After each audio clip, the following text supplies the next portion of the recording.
We'll call the meeting to order at this time at 6:01 p.m. And we will have Councilmember Bessinger lead us in the flag salute. Join me in saluting the flag of our republic. Pledge allegiance to the flag of the United States of America and to the republic for which it stands, one nation, under God, indivisible, with liberty and justice for all. If you could remain standing for just a second, we had a longtime employee in the city of Clovis named Tony Guerrero. Tony was a retired Sanger police officer, and both Matt and I worked with him in our youth services division. He just passed last week, so we could have a moment of silence for Tony Guerrero.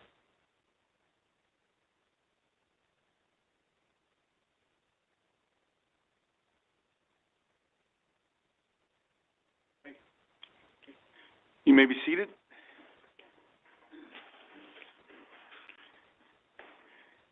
Okay, at this time, we'll have the city clerk please call the roll. Councilmember Ashbeck. Here. Councilmember Baskell. Here. Councilmember Bessinger. Here. Councilmember Pierce. Here. And Mayor Moanatua. Here. Okay. Since we cannot call the next item until 6:05 because of the rules in the guidelines, we will go ahead and open public comment if there are any public comments for the next 3 minutes. Anyone here to address the council on an item that is not on the agenda? So, anyone have a public comment this evening? You can approach the podium. Okay, seeing none, we'll go ahead and close that item. We'll move now to, yes. In the packet, there's a public comment yes. from a Dave DePalma, where he praises the city and our response to an issue that he called to bring to our attention. He was shocked that an actual person answered the phone. It was regarding a traffic sign, and he was greatly pleased that later that evening, when he looked, it had already been repaired. And this is the reason that people want to live in Clovis partially. You know, when you call, you get to talk to somebody. We respond as quickly as we can, sometimes that day. And that's huge because people, unfortunately, a lot of people have low expectations of government. They expect very little and they want to grumble about it. And I'm very happy that when folks get the right treatment, they actually drop a line and point it out. And so, Public Utilities, good job. And I just felt like I needed to point that out, Mayor. Thank you. Okay. Since we still have a minute, we're going to go ahead and move to the consent calendar. Yes. I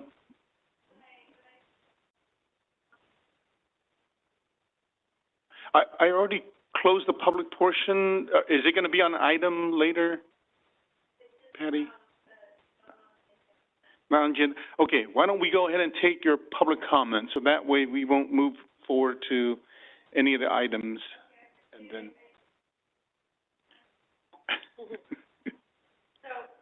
I just received, this information about the, annual Fresno Clovis prayer breakfast, and the keynote speaker is Dallas Jenkins, and, so that includes anyone in Fresno or Clovis.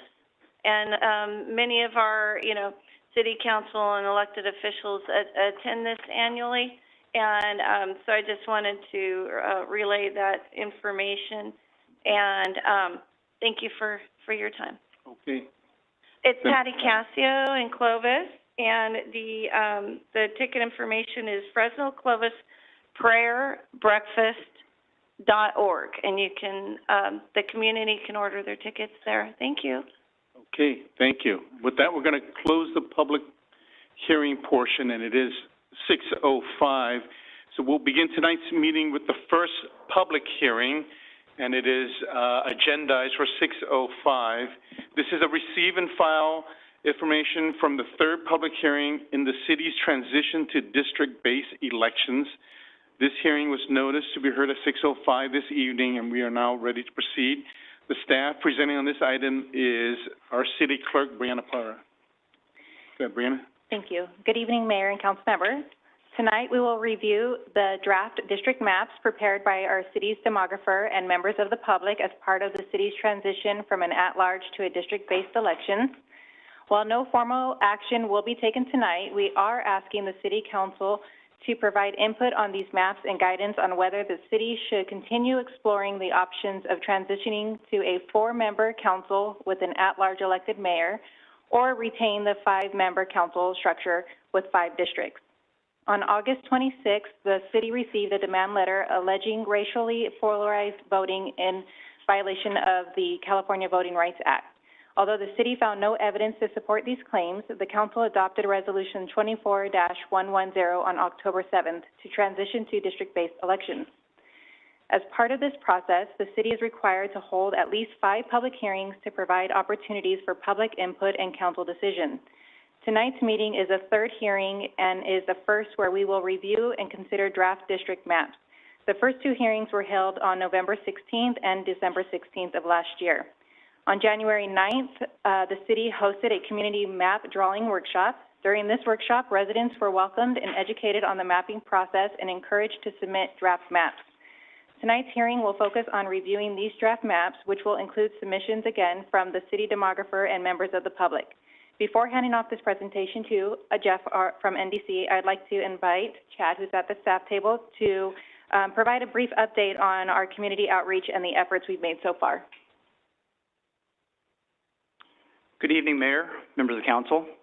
As Brianna mentioned, my name is Chad McCollum. I'm the Economic Development, Housing, and Communications Director for the City of Clovis, and I've been asked to share a synopsis on our efforts to educate residents on this move to district elections and to promote the related meetings and workshops of tonight is one of them.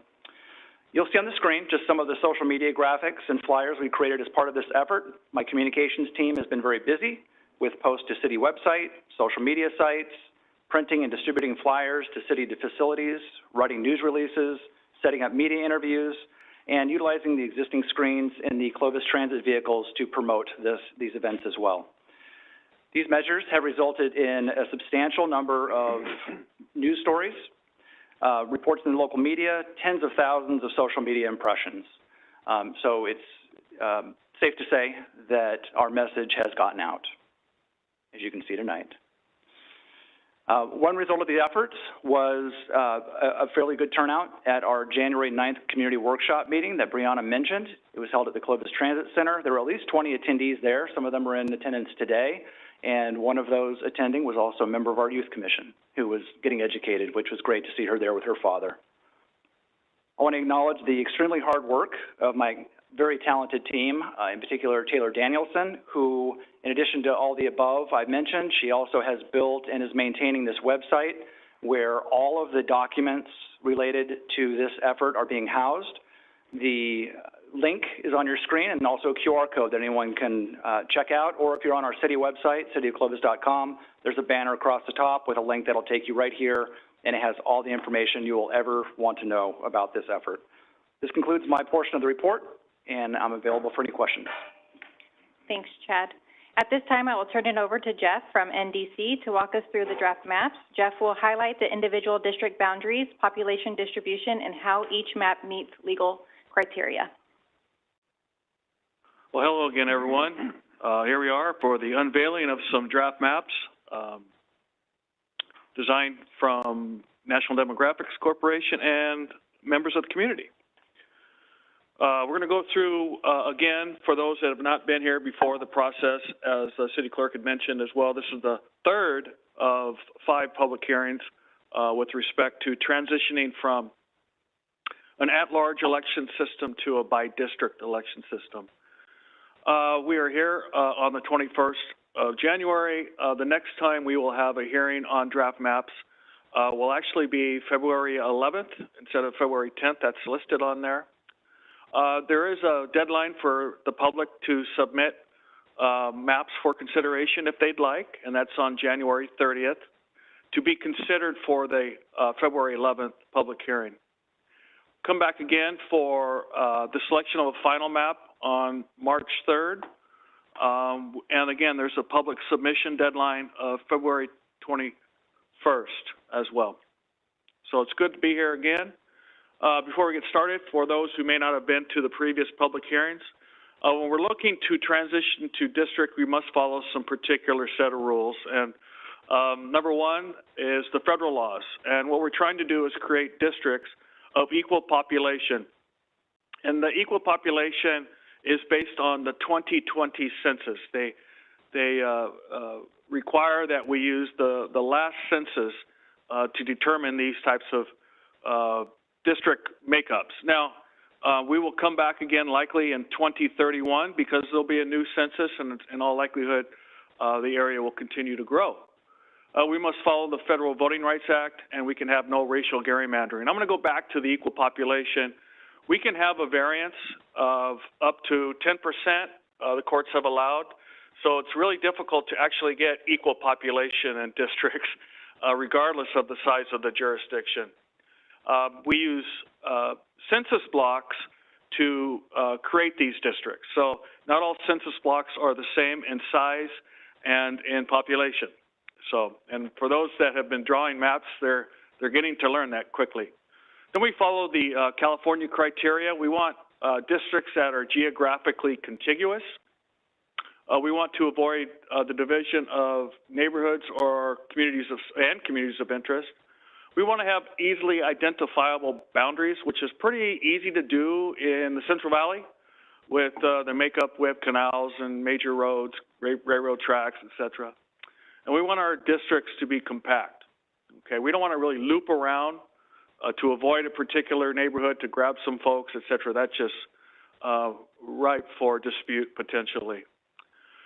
And then we have California prohibition that we shall not adopt election district boundaries for the purpose of favoring or discriminating against an incumbent political candidate or political party. So we take all that into consideration, and we come up with draft maps. And those that made the deadline for this particular public hearing, we had 9 maps. We had 5 maps of 4 districts with an at-large elected mayor, and then we had 4 maps of 5 districts where each council member is elected to a term.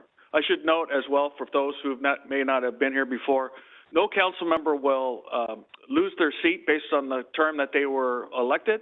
They fulfill the requirements of their term that they were elected. So let's go on to the maps where there's 4 districts and an at-large mayor that would be elected. You see 5 maps and you see one that's been grayed out. The one that's grayed out didn't meet the criteria or the rules, and I'll go over that when we get to that particular map.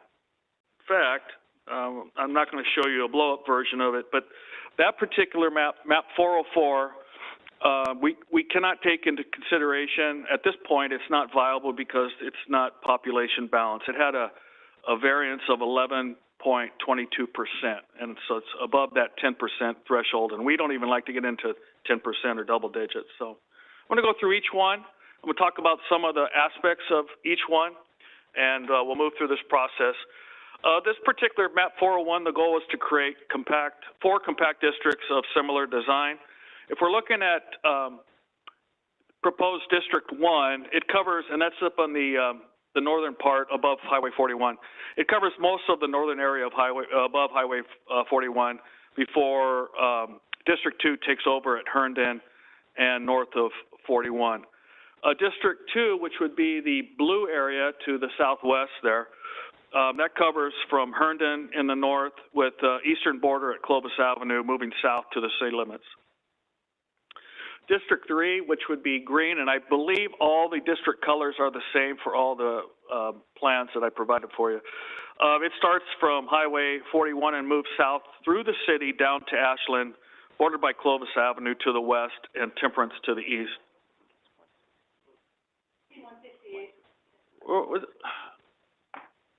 It's not like I've ever been here, right? My apologies, and I've got to rewrite that. Right, and it's not like my first time in this area. All right, they actually called me Mr. Fresno, you know. So All right, we'll get there. Thank you. District 4, starts from, Highway 168 and moves south, bordered by Temperance to the west. It does move east-west south of Ashland to population balance. This one has a population variance of 8.2%. Should note in District 2, it has a 38% Latino citizen voting age population and 48% non-Hispanic white citizen voting age population. Again, citizen voting age is those that are citizens that are 18 or over and are eligible to vote, may be registered, may not be. District 4 is 28% Latino, 50% white, and 16% Asian American Pacific Islander. We're going to move on to 402, and again, the goal was to create 4 compact districts of similar design. Districts 1 and 2 share a large geographic portion, starting at the northern city limits and essentially ending at Barstow. With District 4, jogs a section to the southeast corner of District 2. And if I said division, my apologies, I meant district. District 3 covers most of the northern area above Highway 168 before District 2 takes over at Herndon, north of 168.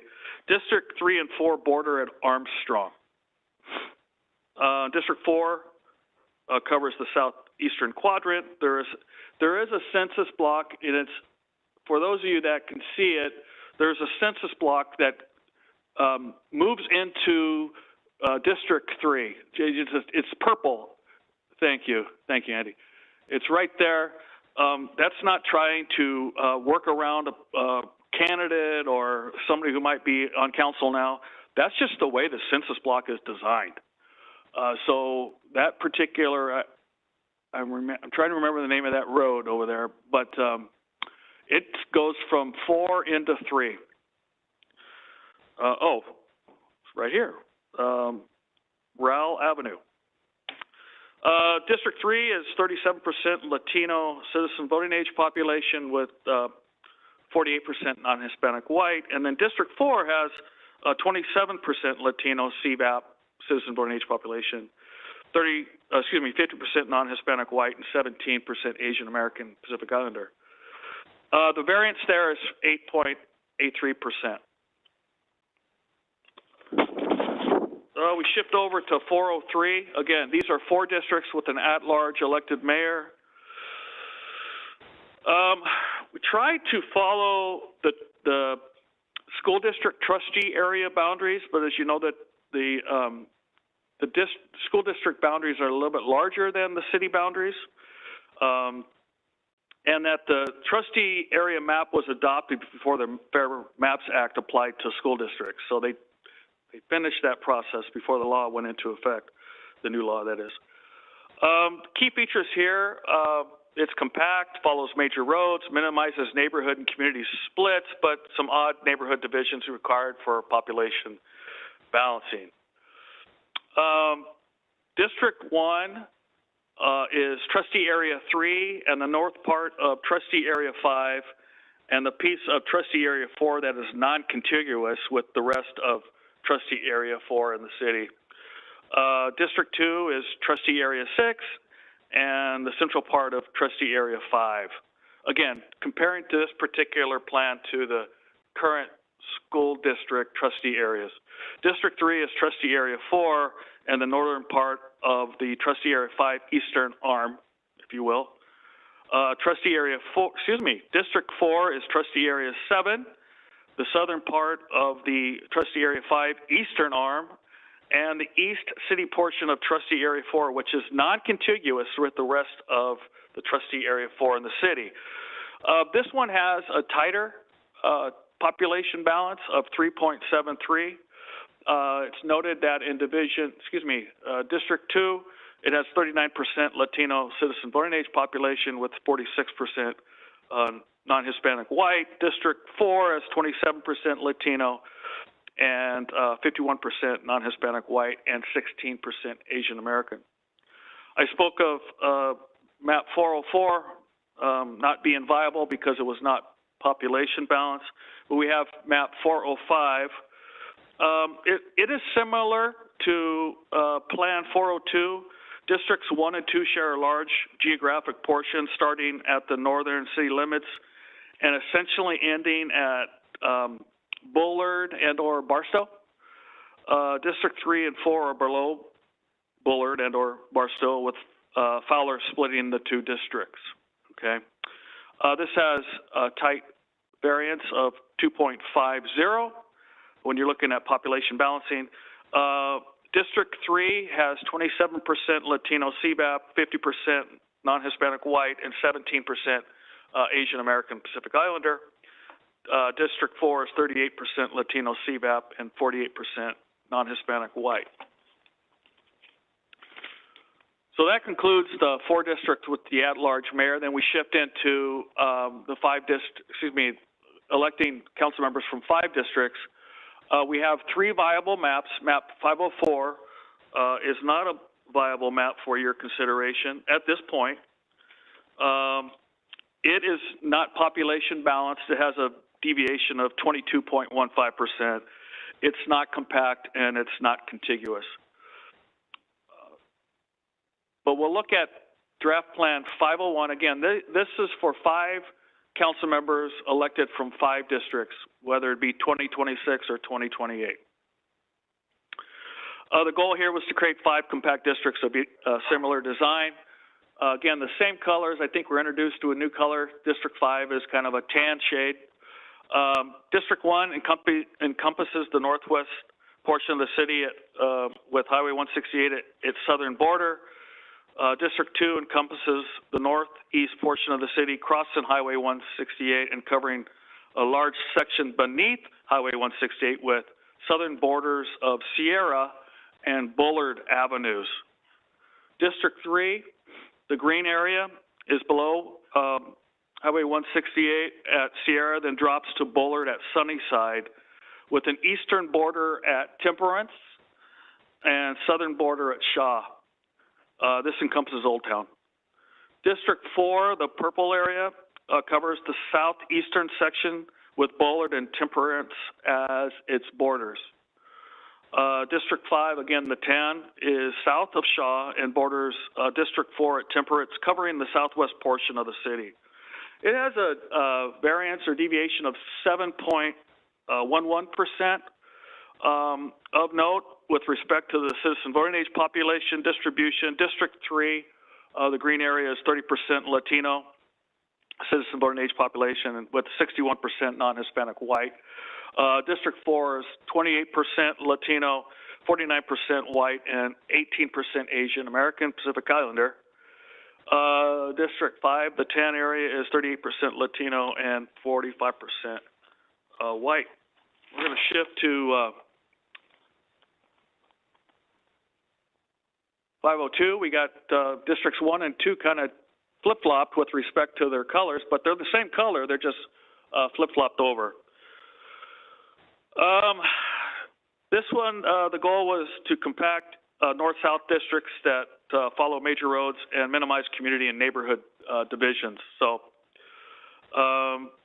this one is compact. It follows major roads and the river, minimizes neighborhood splits, and follows trustee area defined voting communities as much as possible, okay?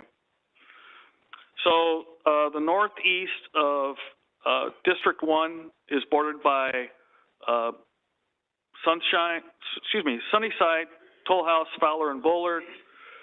Northwest, District 2 bordered by Sunnyside, Sierra, and the river. Southwest, District 3 is bordered by the river and Clovis Avenue. And South Central District 5 is bordered by Clovis Avenue, Sierra, Sunnyside, Toll House, Fowler, and Bullard. The southeast area of District 4 is bordered by Temperance and Bullard, as we saw on an earlier map. The deviation here is 5.92%. Of note, District 3, the green area, is 40% Latino citizen voting age population with 46% non-Hispanic white. District 4 is 28% Latino CVAP, 49% white, and 18% Asian American Pacific Islander. And then District 5, the 10 area there, is 29% Latino CVAP and 58% non-Hispanic white. And then, if I may, just for clarity, what, the river that's being referred to is the Dry Creek Canal or Dry Creek waterway. Thank you, Andy. Yeah, there are some specific rules as it applies to waterways, and so we wanted to make sure that we followed that. And here we are on 503. Again, we have key features are they're compact, they follow major roads, the freeway and the river, minimize neighborhood splits, and follows trustee area defined voting communities as much as possible. Again, trustee areas of the Unified School District. District 1 is nearly identical to the city portion of trustee area 4. District 2 is nearly identical to the city portion of trustee area 3, plus the cross freeway portion of trustee area 5.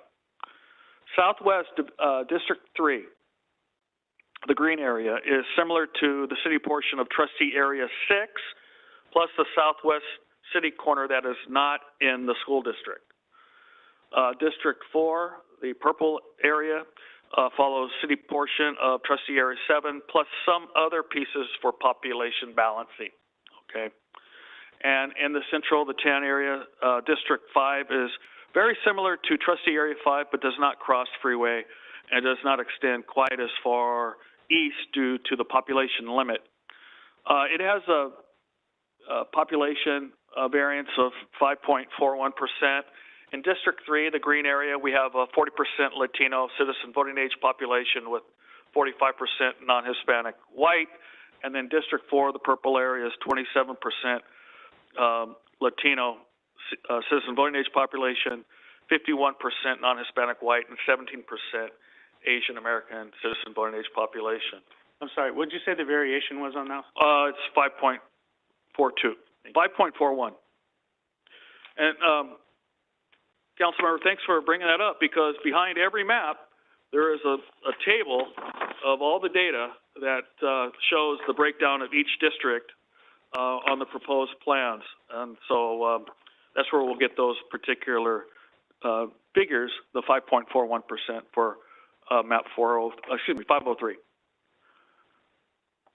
So with that, we also have proposed election sequencing. We don't have to address this fully tonight. It's just an FYI. With every plan, we work with legal counsel in providing a proposed election sequencing.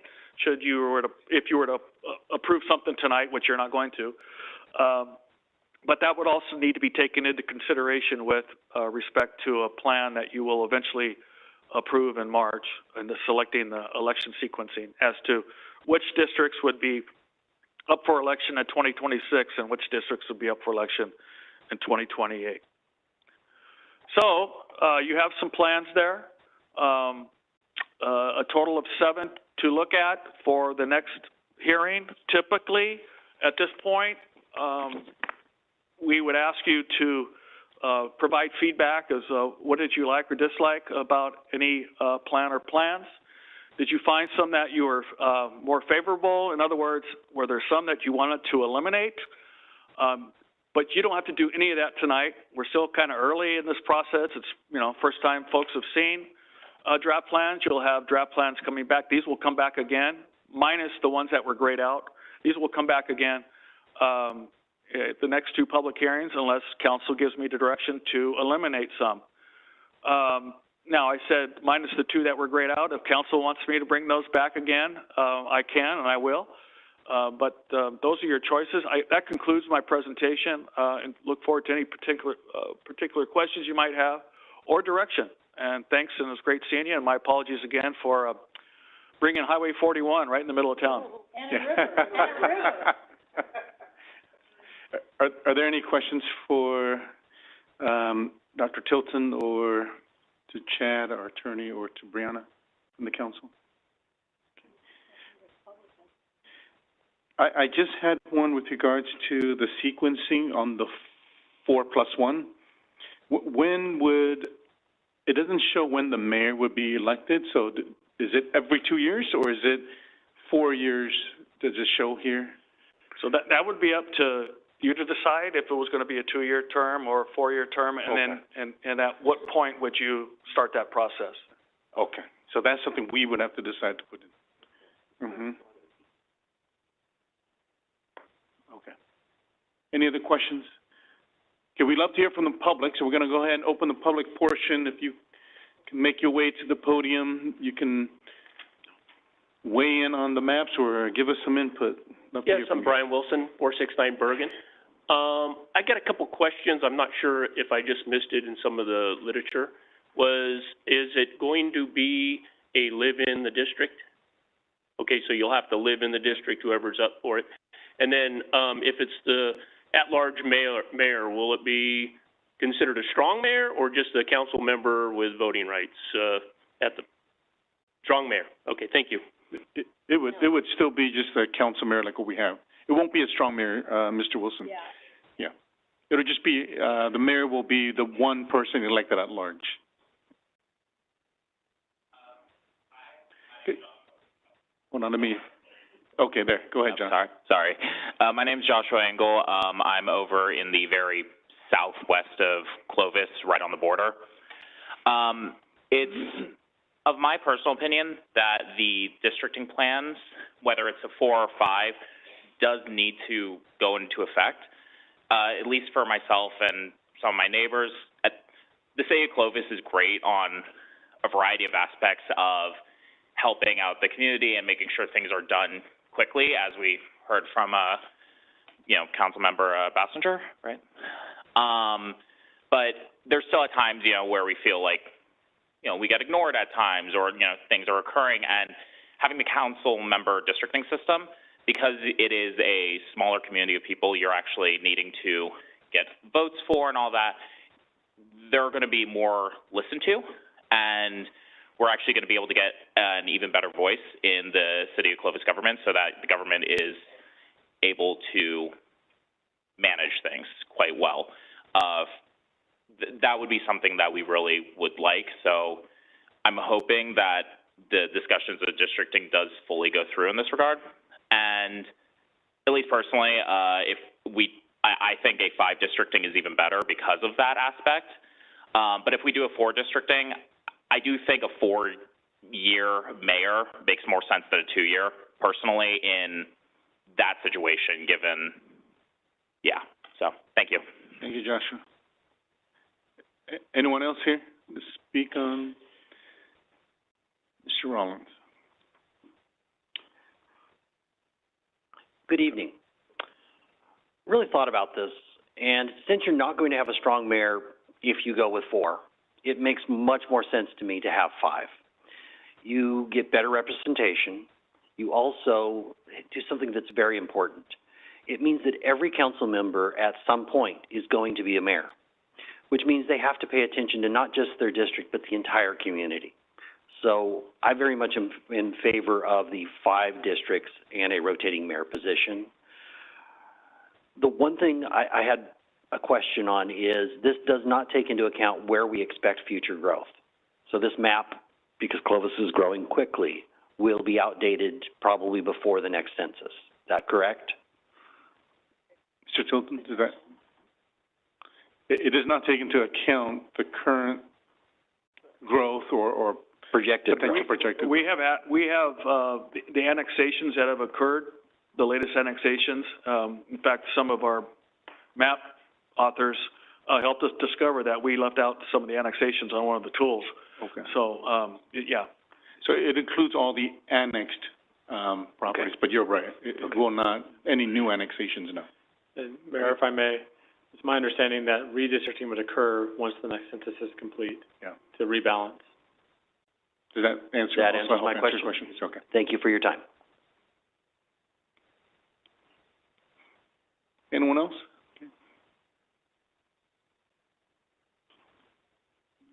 Good evening. My name is Steve, and I live on Boulder. I just wanted to ask, what will the role of each council member be? Are you going to be representing each area? And when we have a problem, are we still going to be calling the city of Clovis, or are we going to be contacting the city council member that represents our district? That's my question. And what is the role of all of you? Is it going to be the same as it is today, or is it going to be different? Thank you. You don't want us to answer that, right? Because our hope is that we remain the same, though we will be elected within the district. Because I think that is the consensus of at least the 5 of us up here. We want to be able to respond regardless of the district that we represent, that all our citizens can call any one of us and it will be addressed. That's sort of our philosophy up here as a group. So, any others?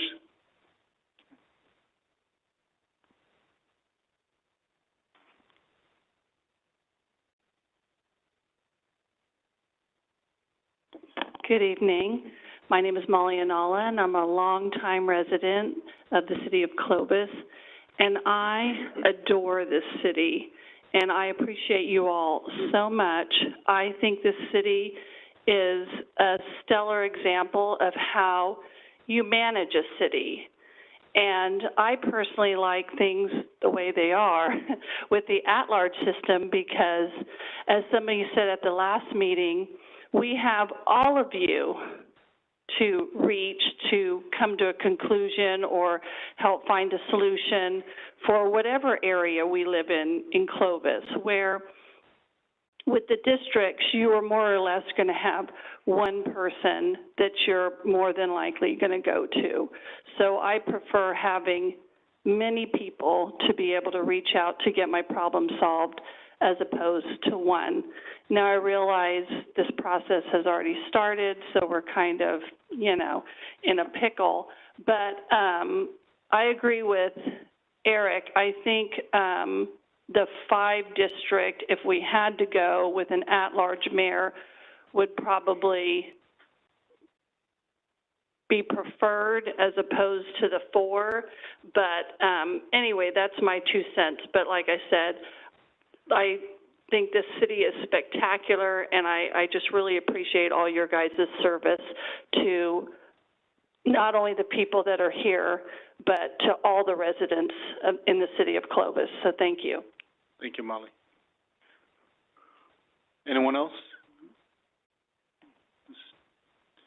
Input, please.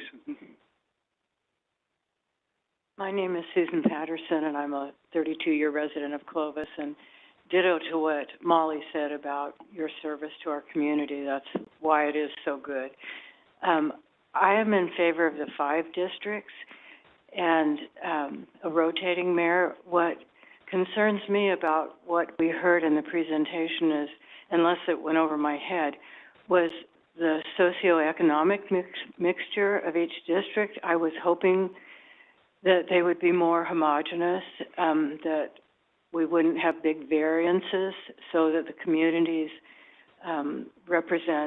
the districts represent the city, that each district would represent the city, and not having one area that's more, that is, I don't know how to say this correctly, but, that's a lower income, and I'd like to see a mix of all of that to keep each district like Clovis, the mix that we have right now as a whole. I would like to see that in the districts as well. Did I miss that in the presentation, or was that not part of it? I think, Dr. Tilton, you addressed that, and there is a box after each map that shows the sort of household income in it. Yeah, right. So there's a data table attached to each plan, and it's rich with data. It helps with the breakdown. I was mentioning the citizen voting age breakdown, but also talks about language spoke at home, education level, socioeconomic level, and that's really to establish evidence with respect to communities of interest, the latter part. So So would I need to go onto the website and to get that information, to compare that in the districts? I'll let the city clerk answer that. Brianna, it's in the agenda packets, correct? Are the current maps that are on the website, does it have the data as well? Yes, that's correct. We do have it in two areas. We have it, in our agenda section where it's attached to our agenda packet, as well as the information on our, which is right up here, our council district's, website. That information is there as well. I'll review that, and then hopefully I can draw a map. Thank you. Thank you, Susan. Anyone else like to address the council? Okay, seeing none, we're gonna go ahead and close the public portion. Bring it back to the council. Are there any other direction or comments? So that way, sort of our demographer and staff and the public can kind of get some direction. I think tonight, if maybe my compatriots would agree, I think it would be helpful if we gave direction 5 districts versus 4 and a mayor.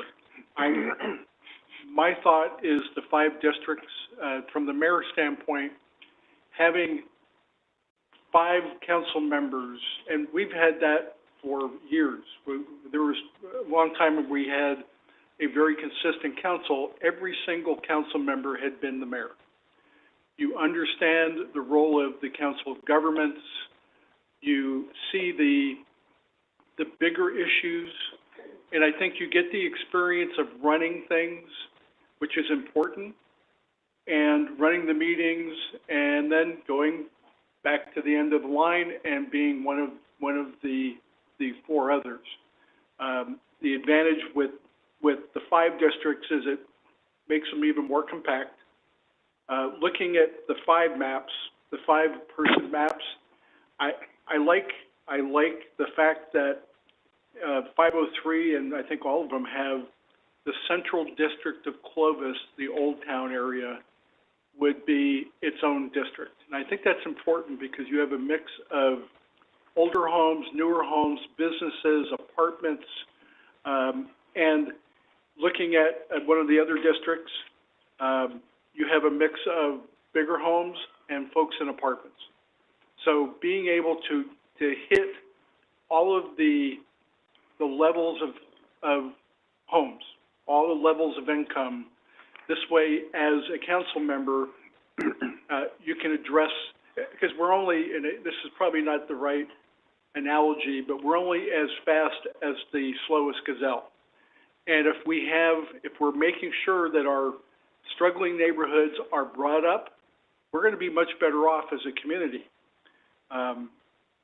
And I think it's important to do the 5, and I just think that would be the way for us to go, and maybe push off the 4 discussion, but I certainly don't want to put down discussion on the 4 plus the strong mayor, if the citizens are really into it. The strong mayor thing frankly, it does nothing for me. Having a mayor for 4 years, I think, is a bad idea. I think it's going to cause stagnation. Having a mayor for 2 years creates an election nightmare, because you run for 2 years, then you got to run again. Well, if someone defeats you, you've only had a 2-year term. To me, there's too many variables. I think the 5 districts has helped us be the community we want to be. And the other thing, one of the citizens came up and said, okay, does that mean I only have 1 council member I can talk to? Well, in most communities, that's how it is, but my perception of this group, and I can't speak for future councils, is if you call me and it's not my district, and it's a simple, I have to refer you to Public Works or something like that, what I would do would be, I would do the reference and copy my council member whose district that was, saying, hey, one of your constituents called, I referred them, just so you know. And that's going to work well, because sometimes I was just in Europe for 2 weeks. Nobody should have to wait for 2 weeks to get a hold of me. So it would be They could talk to the mayor, they could talk to the mayor pro tem or the other council members. I think that adds a redundancy that's important for our citizens. Lynn? I agree. I don't see any value in the election of the mayor. I think 4 districts and a mayor doesn't make any sense. I think the question, to Drew's point, we're not electing a strong mayor. So you're just the same person. You just have to run citywide, spend 4 times as much money as anyone else. I can't see any value in it. And I think it's also important to remember, respectfully, that being the mayor is special, but you don't have any more secret power. There's no secret handshakes. There's no keys to it's just the leader of this work. And I think when you became the full-time mayor, if that's what it was, I feel like that is not how Clovis has operated, and I don't think that's really the intent. Now, maybe when we're 300,000 people, none of us will probably be around, but that's a different question. But I think for today, like the foreseeable future, I think 5 people sharing the city, taking turns, rotating the mayor as we've done. I would advocate for rotating every year like the Board of Supervisors, so everybody gets a faster turn. The days of having 20 years of the same 5 council members are probably gone. So I think that makes more sense. But I don't want to spend any more time on the 4 districts and the single mayor. That's just my view. I don't think that's constructive. There are way too many questions to answer, and I can't see any value proposition for the citizens at the moment to go with that. So I would be in favor of eliminating the 403 maps, or the 400 series maps. I think I'd also say, to Ms. Patterson's point, I agree. I actually don't like that Old Town is its own district, because what I imagine, someday someone's going to say, who represents Old Town, well, we are the heart of Clovis and we are more important, and that is game over for Clovis. So I kind of don't like that. I like the mix-up things, because we're mixed up now and we should just stay mixed up. So I think 2 of those maps do a good job of going across the southeast part of the city that goes from Willow to Temperance. That's a kind of an interesting cross-section. That's what I was trying to get at. I don't think we want to divide ourselves up to be alike, because I think that's how people start to argue. So my recommendation would be to remove the 400 series of maps, just look at those 3 in the 500 series, and let's refine what that would look like and the cycling and all that. But that would be my recommendation tonight. Councilmember Pierce-Obasco, with regards to the 4 versus 5, is there any Well, I think direction? just based on the consensus and stuff, I'm okay with going to 5. I know in the past I talked about doing a 4 with the mayor and stuff, but through conversations and stuff we've had here, I'm good with 5. I like the 503 map from the aspect that it has the lowest deviation, and I think that's what we're shooting for with the 5.41. It kind of checks more of the boxes for us and doesn't put us in a position to be, if you look at 502 with a 9.2, that's something that seems like it could come back for a lawsuit of some sort down the road, of not being, somebody else does a different study on it and it comes back different or something along those lines. So, for me, 503 seems to work the best right now, but I know we can have those discussions later as well. Mayor Pro Tem? Yeah, I would agree with my colleagues that I'm ready to abandon the concept of 4 districts and an at-large mayor and move forward with 5 districts with the rotating mayor and continue to gather maps that would have those 5 districts. So if that's what we're looking to do at this point, I would be in favor of that. Yeah, and I too agree with my colleagues. And so the question I have is, with the maps that were presented, were those presented by you as the consultant, or were those really publicly citizen-drawn, the 9 maps that we received? So, on the 400 series, we had 2 maps come from the public. Okay. And on the 500 series, of the 4, 1 came from the public. Okay. All right. I think that's the consensus we have hear it this evening to eliminate. So if there are people in the public who are strongly,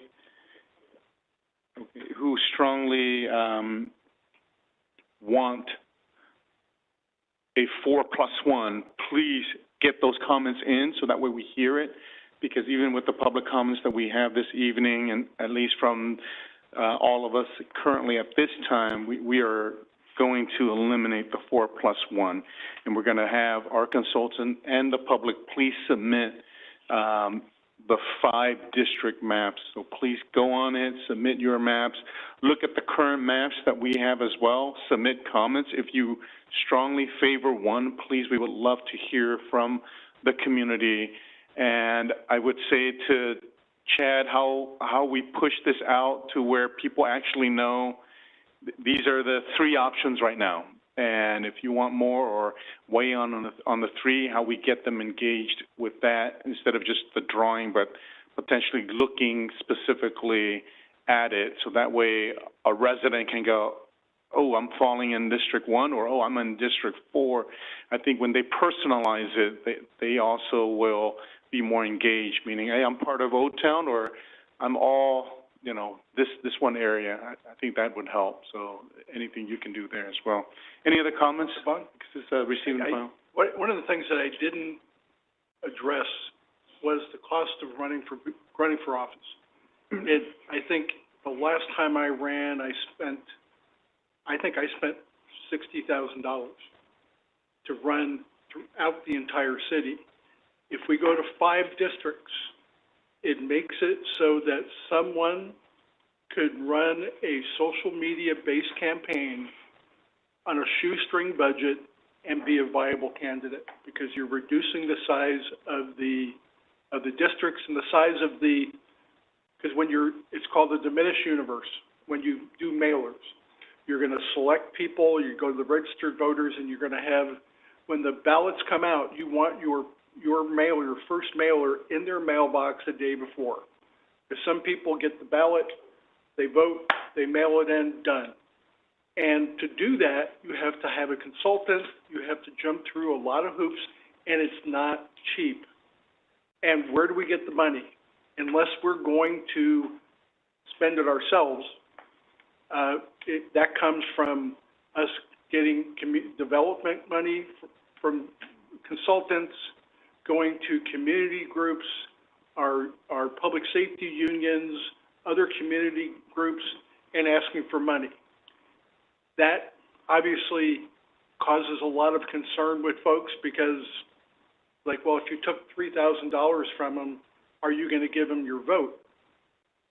And so this creates a system where someone could run a campaign and be a viable candidate and get elected to this council by spending $5,000 and working their tail off, like most of us have knocking on doors. So I think that's one of the intangibles that we didn't address. Thank you, Councilman Bessemer. Okay, is that enough direction for tonight, Brianna? Dr. Tilton, you've heard. Yes, thank you very much. Okay. Thank you. Thank you to the public for coming this evening to hear item number 1. Okay, we're going to move on now to the consent calendar. The consent calendar are items that are routine in nature, and they will be placed and be considered and voted upon in one vote as one item unless a council member requests individual consideration. Any of the council members like to pull a consent item? We have 2 of them this evening. No? Okay. And is there anyone here in the public here to speak on the consent calendar items? There are 2 items. Okay, seeing none, get a motion. Move for approval. Motion. Second. Get a second. Motion and second. All those in favor signify by saying aye. Aye. Any opposed? Okay, motion carries. Okay, we'll move now to public hearings, and this is item number 4. And it is consider various items associated with approximately 201 acres on the east side of North Minnewawa Avenue between East Beeheimer and Shepherd Avenues. There are multiple landowners, Lennar Homes, the applicant Yamabim Horn, representative. Item A is tract map 6375. Item B is PDP 2024-001, and item C is R0310. And staff on this is Liz Salazar.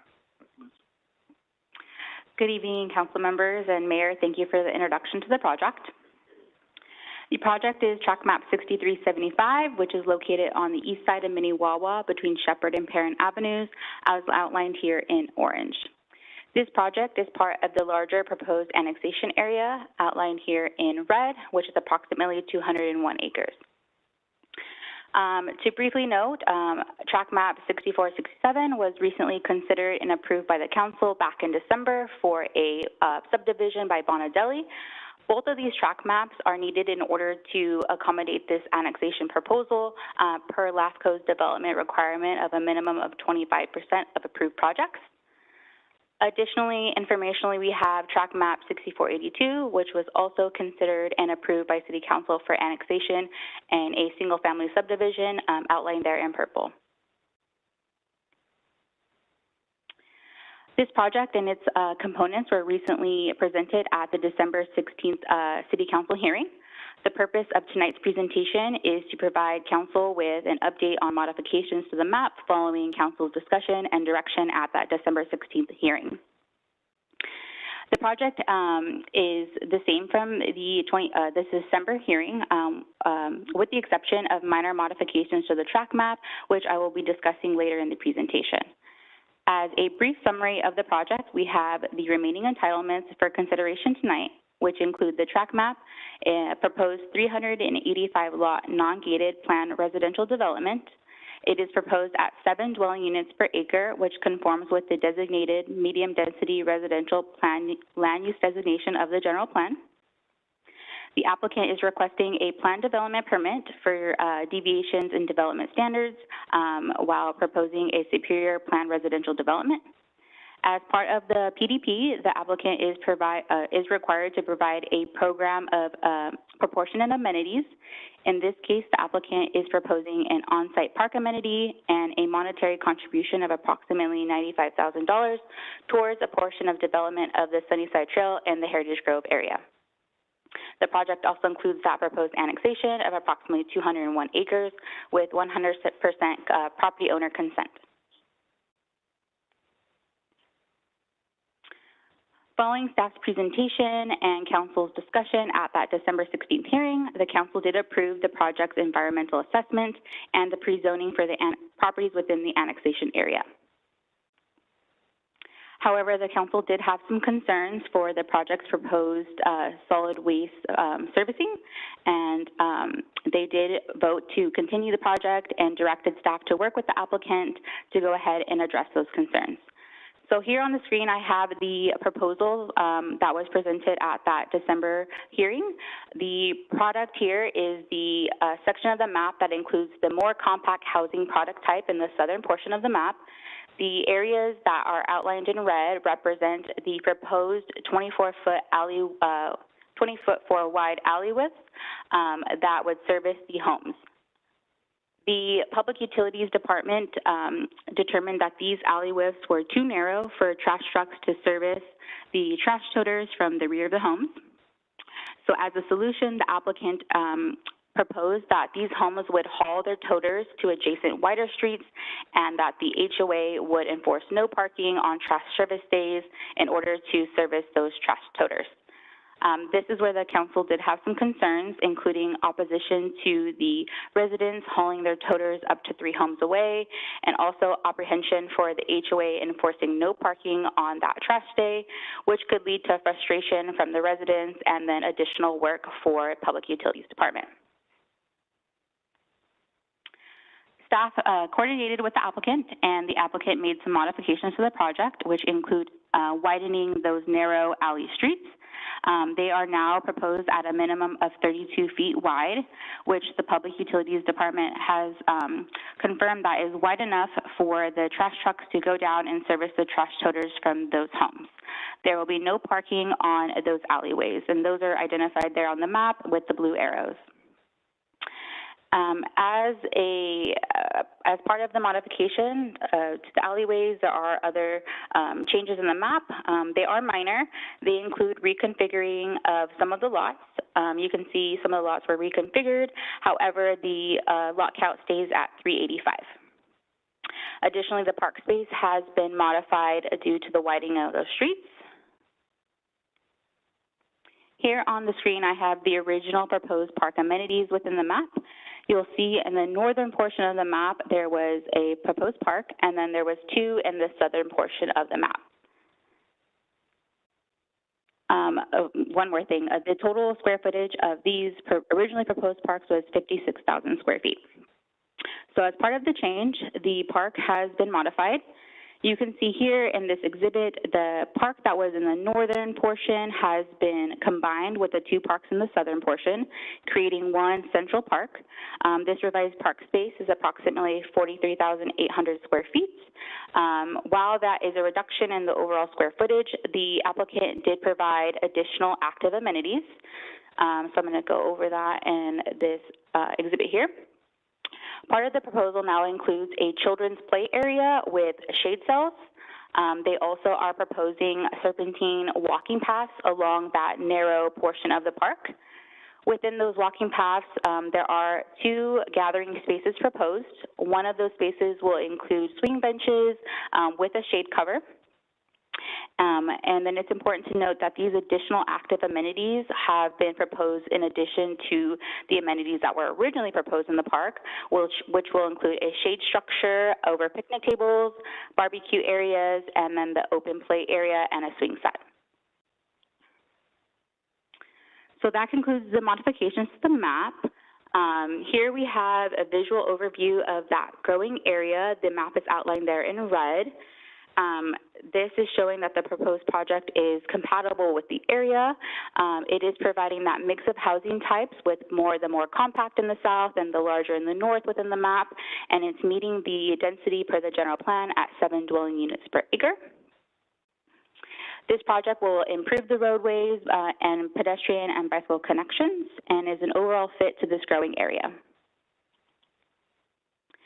This project is consistent with the general plan and the municipal code. It will not impact city services, and it will provide additional housing within the city. Therefore, based on the findings stated in the staff report, Planning Commission and staff are recommending that the City Council approve each remaining component of the project. That concludes my presentation. I'm available for any questions. Lennar is also here. They have a brief presentation as well. Are there any questions of staff before the representative from Lennar speaks? Councilman Ashby? Is this an HOA? I forgot. Yes, this is an HOA, the full map. And is it conditioned as such? Yes. I tried to scan it really quickly. I didn't see it in there. Yes, we do have a condition for that, I believe. And then, maybe one of the things that Lennar might raise, and again, I probably knew this and forgot it.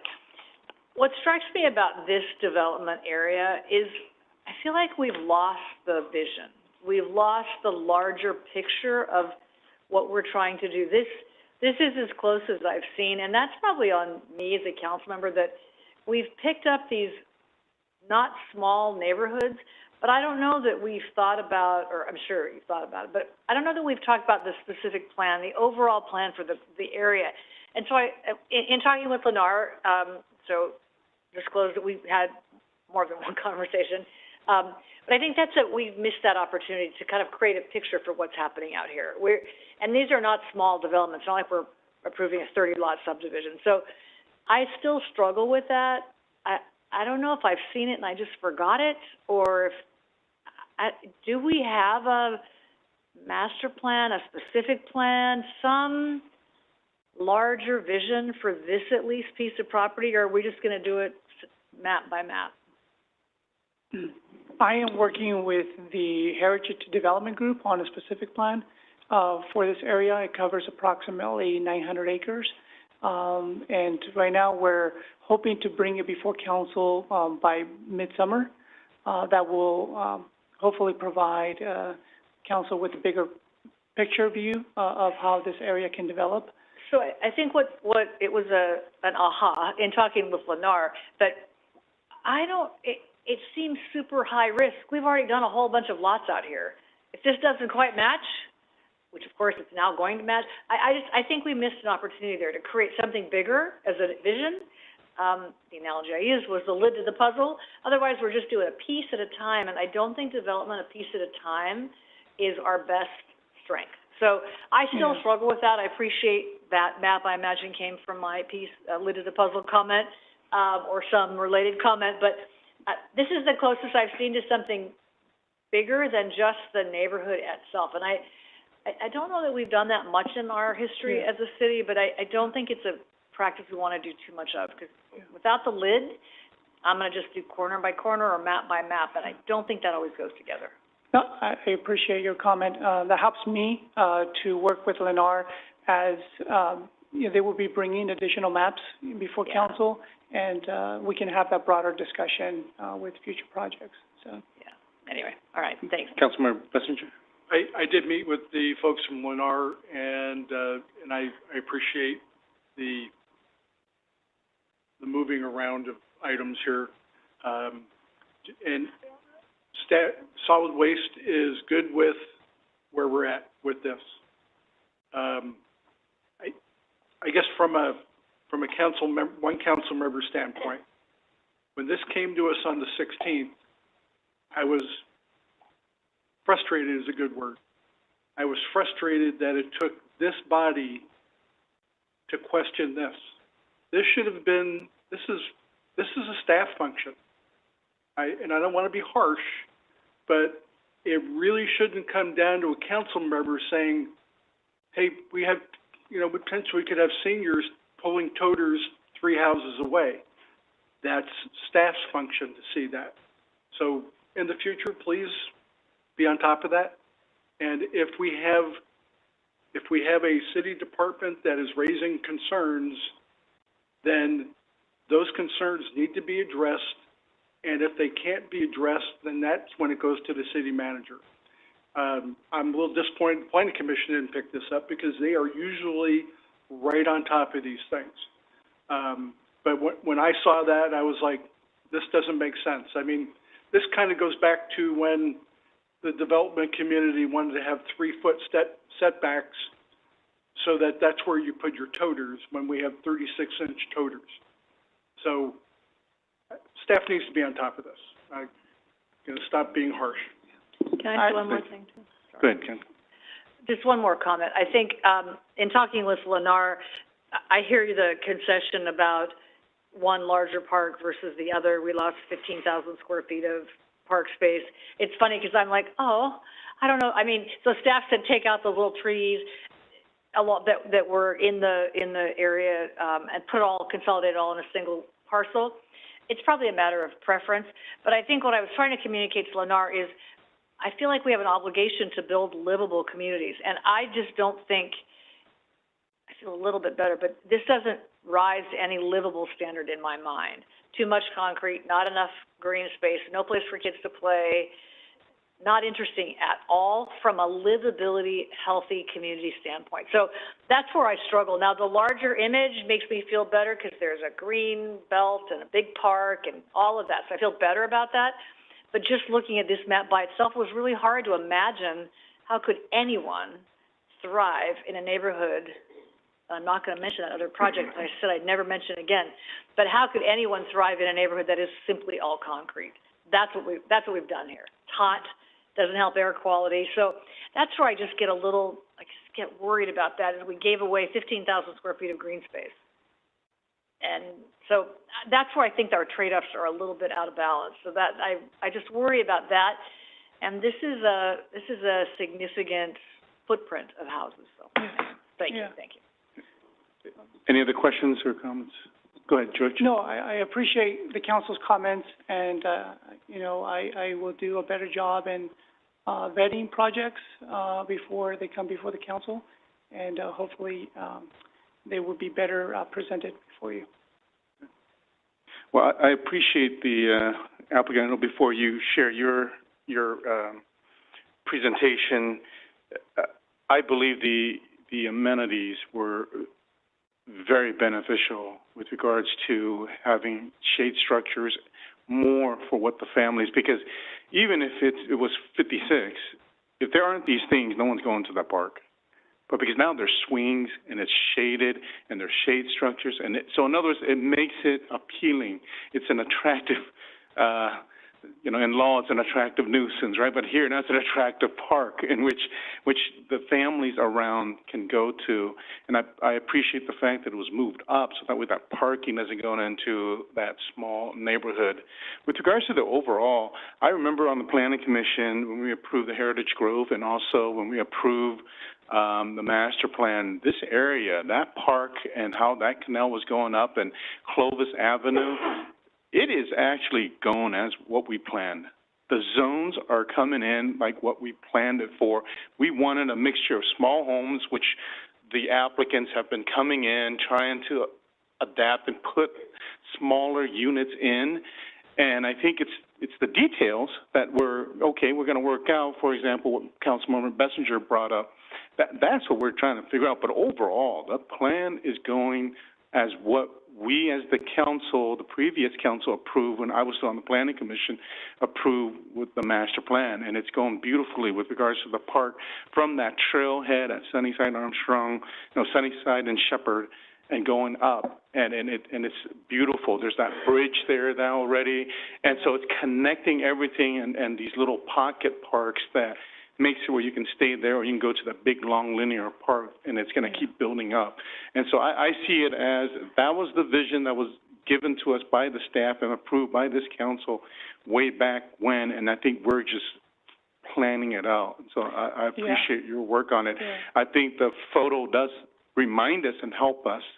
Yeah. My only comment is with regards to the last action, I think we all recognize it after the fact is when plans are connected, meaning applications are connected, if you can just let us know so that way we can approve it and send it to staff or something like that so it doesn't hold any other applicant up. I think that was very, something that we saw that we could have been more in front of. And so that was the only thing. Any other comments? Yeah, Councilman Pierce. Yeah, I'll tag team a little bit with Drew as far as the frustration part. Just not to leave you out there, Arnold. But I kind of want to preface it this way, and I met with Lennar also and, expressed some of these things, but when it comes to, the toters and not having wide enough alleyways, I really do appreciate that our staff works from a concept of we want to be accommodating and we want to be able to say, yes, we can do that. But at the same time, I want to make sure that we're doing that, but balancing it with the realities of what that's going to look like. Because I think that's really what happened here is we really wanted to help move this project along and bring it to the council and all of those things. And so I commend us for that attitude, but I just want to make sure that we're truly balancing it with that other component that is, can we do it? Yeah, we can do it. If every single individual human being involved in this neighborhood does exactly what we tell them to and follows these 18 things, it's going to be great. Nobody really thought that was going to be the reality, and that's really where it broke down at the last council meeting. And so if we just kind of as staff, as councils, whatever parts of this are moving forward, look for those ways to, yes, we want to be accommodating, but we also don't want these types of situations where reality isn't going to pan out the way that we would like it to. Okay, and with that, we're going to open up the public portion, and the Lennar representative, if you could state your name, and we'll go through your presentation. I'm Brandon Broussardi, Mobbing and Horn Engineering, representing Lennar. I want to appreciate all of you meeting with us and being able to discuss through the finer points of what the concerns are, because I think we've been trying to actively really address them, and we're going back to Lynn's comment about it would be nice if you guys did see the picture of the puzzle, right? What's on the cover of it. This is a part of this specific plan that we are doing. It's in that document that you'll be see, but it'll already be built out. It's just became a mechanism. We're moving faster than the specific plan. So, did the couple slides you want to slide through them real quick? I appreciate it.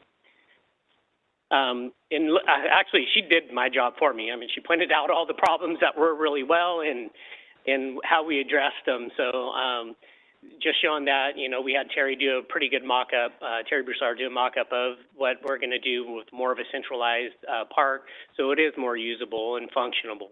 And we totally agree with that. So go ahead, next slide, please. And that was what it was before. But then here's some of the photos that you can see that we've already constructed out there, so you can get a feel of what the landscaping is. You know, it's drought tolerant, but it still looks really nice out there. The shade structures that we built already out there at 6,200, but it'll just be a continuation in the theme of this actually going into heritage as a whole. In the bigger picture, it's very similar landscaping. Go ahead, next slide, please. And this is, I think, something to point out that's a little bit more unique than I think what we're used to on those high-density projects, where this is a front yard. We do have 23 feet out in front that is landscaped and does have a sidewalk, and so that's a little bit more of a unique feel. And I'm actually looking forward to maybe walking it with you, Lynn, to see that it's not as concrete and as hot, and it's a little bit more personable and people interacting. I've had the pleasure to walk through the one in Roseville, which it's a nice feel, and once the landscape matures and stuff like that, it's a very nice project and product, I believe. So next slide, please. And this is just more what happens out in front. You can see meandering the sidewalks, but with you do landscape lighting and bark and softscape all throughout. And I think that was the last one, yeah. I greatly appreciate the help with staff and Renee's even feedback that she gave us with us, and that was the main feedback about getting the centralized park. You know, I highly recommend we have maybe some workshops. It's good to have the conversation, but addressing the issues like the toters. City has a standard for an alley, but does it always necessarily apply? And I get that. But that way we're setting the expectations, because you'll see a big map that's going to have over, 1,400 homes. That's a mix of all the product. And we want to make sure we're not having these conversations, right, again. So as we go forward with the specific plan, I highly recommend it would be great if we could sit down and organize a workshop to go through that, because 900 acres of development between commercial and a regional park, and what we want to do with housing with townhouses, multifamily apartments, we want to make sure everybody's concerns are addressed and not a second thought. Yeah. So, and we want a great community, and that's why it's called Heritage. It is built that because of Ricuti's family, and they're trying to make their heritage with this project. So, any questions? Any questions? Lee? I just, thank you. Two things. The windy sidewalks, I don't think are on your map, but I guess that's an example of something so small that just softens it a little bit. So as you move along, and I guess I forgot the name of it now. Heritage makes me think it would be super great somewhere as if you can even have signs in the community so people know that one day this was not this. It was something else. It was an orchard. It was the site of the first X or Y. So I think just as you do the Heritage Grove specific plan, carrying out that idea that we are trying to teach people that Clovis didn't just show up 3 years ago and went, okay, we're this new city. So thank you for reminding me of that. I think you have a nice opportunity out there to start that pattern or do some of that as you all do the work. But I do think, thank you, I feel much better when, it's not about me, but I feel like I satisfies my worries on that large, when you can see all of the thing. And thank you for helping me realize that's what I was missing the whole time, is I never could see the whole. And I was really struggling with that sort of, there was nothing going on. But in the bigger picture, I think it can work. So to staff, I feel really strongly about not too many more of these without the lid of the puzzle. Otherwise, I just think it's a high-risk proposition, and it slows people down. Yeah. So anyway, thank you for all of your work and for tolerating me. That was the verb. Thank you. If you notice names of the streets, they're Bloom, right? They're all heritage type of stuff. That the project, even though it's in Fresno, is the Row. Yeah. And that was because of Rose. Yeah. I mean, this is the nomenclature, the theme.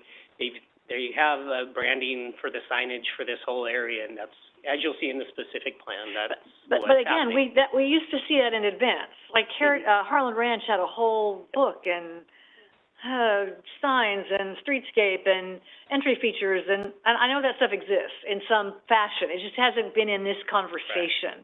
So I think staff has an obligation to help us stay connected to what we're trying to build and not just get into this transaction map by map. So thank you for helping me see that. I appreciate that. My pleasure. Any other questions for the applicant? Thank you. Anyone else to speak on this item?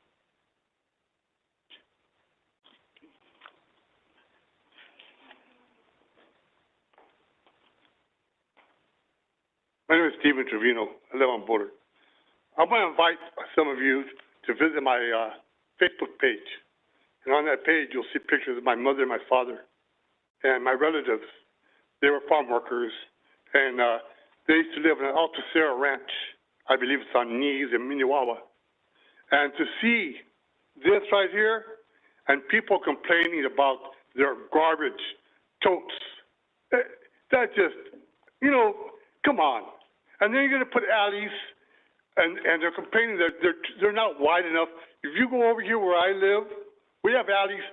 I'm sorry, the Clovis sweepers, they don't go every week like they're supposed to. If you go to my alleys, they're dirty. And I see no reason why they're going to put alleys in here. We're running out of space. City of Clovis, we're becoming like Los Angeles, San Francisco. We don't have the space for all that kind of stuff. And today I was out on Minnewawa and Helm. I was going to the Smart Final, and I went down Helm, and you see people living in those apartments. Those people are probably paying $2,000 a month, and I bet you anything that most of the people have roommates because they can't afford the rent. And here we are, we've seen projects like this. How much are those places going to cost? They're probably going to cost $500,000 to $1 million. Most people I know can't afford stuff like that. I'm sorry, I don't mean to get emotional, but I see stuff like this. It just, come on. Anyways, I'm sorry. Thank you, Mrs. Trevino. I want to add to what he's saying. Hi, I'm Rose Coughlin, and I moved here in 2019. And I'm probably, 100,000 in on my rental. So one of the things that comes up when I listen to these is when people start to talk about livability and people toting things, and my first reaction is people need to visit the rental properties in their community that are paying a lot of taxes and see, how these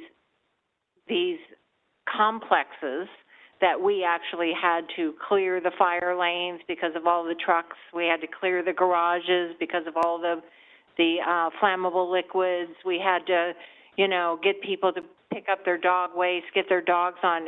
So I'm with him. When we sit in these meetings and people are talking about what's a livable space, we all go, interesting. Because, like I said, when I came to speak about security in my community, my rent has gone up like 39% since I've been here. So, we're paying a chunk of change, and when people are worried about future residents, it does kind of make people who already live here, who aren't actually getting some of the amenities that it makes it livable. So I think that's where people are coming from. Thank you. Thank you, Rose. Anyone else?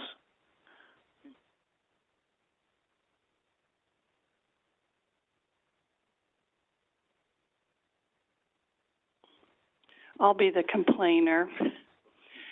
My mother-in-law lives at Lafayette Square on Clovis and Shepherd, and my concerns are, you said the streets are wider and people have to bring their toters down to the end of the street, and people aren't allowed to park there, so the toters can be placed there. And I'm here to tell you, because they have strict policies regarding parking at Lafayette Square, and I'm here to tell you that's not going to happen. People will park there illegally, and then, if there's any little grandmas or people that are disabled, they have to haul their toters all the way down to the end of the street. I do foresee problems with either people parking there illegally, there not being enough room. I'm just, because I have to help my mother-in-law, and her garbage cans just go out front. So, and because they're residents in Lafayette Square, they're also small. There's not a lot of room there for parking. So those smaller units, where's everyone supposed to park? What if somebody has more than one person living there per unit? I'm just concerned with future problems, because all this stuff, remember, Lynn, you talked about like Sean Minnewawa, like hindsight's 2020, and I'm here to tell you, I think you're going to hear problems in the future about the way, I understand you guys are trying to, you know, amend things to try to make things work, but I don't know, I can just foresee future problems with that, and that's just my 2 cents, but thank you. Thank you, Molly. Anyone else? Go ahead, Drew. Molly, just so you know, that's the problem that we address with this. To Steve's point, the garages go to the alley, directly to the alley, so it's not the alleys like in the Stanford edition. And what we asked staff and Lennar to do is to resolve that problem so that grandmas and seniors don't have to be dragging their troders out. They bring them out, they go into the alley by their garage, that's where they get picked up by solid waste. So we resolved that problem. Maybe the presentation was a little confusing. Oh, okay, yeah. I took it. Anyone else here to speak on this item? Okay. Seeing none, we'll go ahead and close the public portion. This was continued, and I know that hearing the presentation on sort of the tail end, it was only addressing the items that the council had issues with, and a lot of the parking, a lot of the other issues were already analyzed at the initial hearing, and so it may be confusing because of that. So we apologize for that. This was a continued item. Anyway, any other questions? Okay. I'll make a motion if you're ready. Please, yes. How do you like that? Track map 6375, it seems only right. A resolution of the City Council approving a vesting tentative track map for a 385-lot single-family plan residential development on approximately 58.9 acres of land. Second. Okay, we have motion second. All those in favor, signify by saying aye. Aye. Any opposed? Motion carries. Next, a motion for PDP 2024-001, a resolution of the City Council approving a planned development permit for a 385-lot single-family residential development. Second. Okay, motion second. Any discussion? All those in favor, signify by saying aye. Aye. Any opposed? Okay, motion carries 5-0. And finally, a motion to approve a resolution of the City Council approving an application for annexation of the territory known as the Shepherd Minnewawa Northeast Reorganization Area, approximately 200 acres, and that's reorganization 310. Second. Okay, we have motion second. All those in favor signify by saying aye. Aye. Any opposed? Motion carries. And I do want to note for the record, we did have a written public comment from Rachel Udelman, and so all the council have seen it, so it's something that the council has taken into consideration on this item. Okay. Thank you very much. Thank you, staff. We'll now move to item number 5. Okay, and I'll read that one. It's an ordinance repealing ordinance 24-16, amending section 2.1.01 of chapter 2 of title 2. And so this was continued from the meeting of January 6th. Staff on this is our city manager, Andrew Hausler. Good evening, Mayor, members of the council. On November 12th, council adopted an ordinance moving council meetings to Tuesdays. On December 16th, a majority of the council requested that item be brought back for reconsideration. On January 6th, that item was continued to allow for a full council to hear the item. At this point, it's up to council to provide feedback on that ordinance.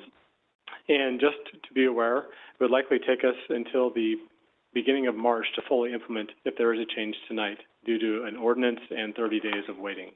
So likely in February, we would maintain the Tuesday meetings. Any questions of staff?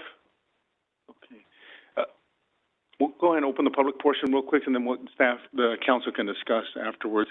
Is there anybody here to speak on this item with regards to, moving meetings from Tuesday back to Monday?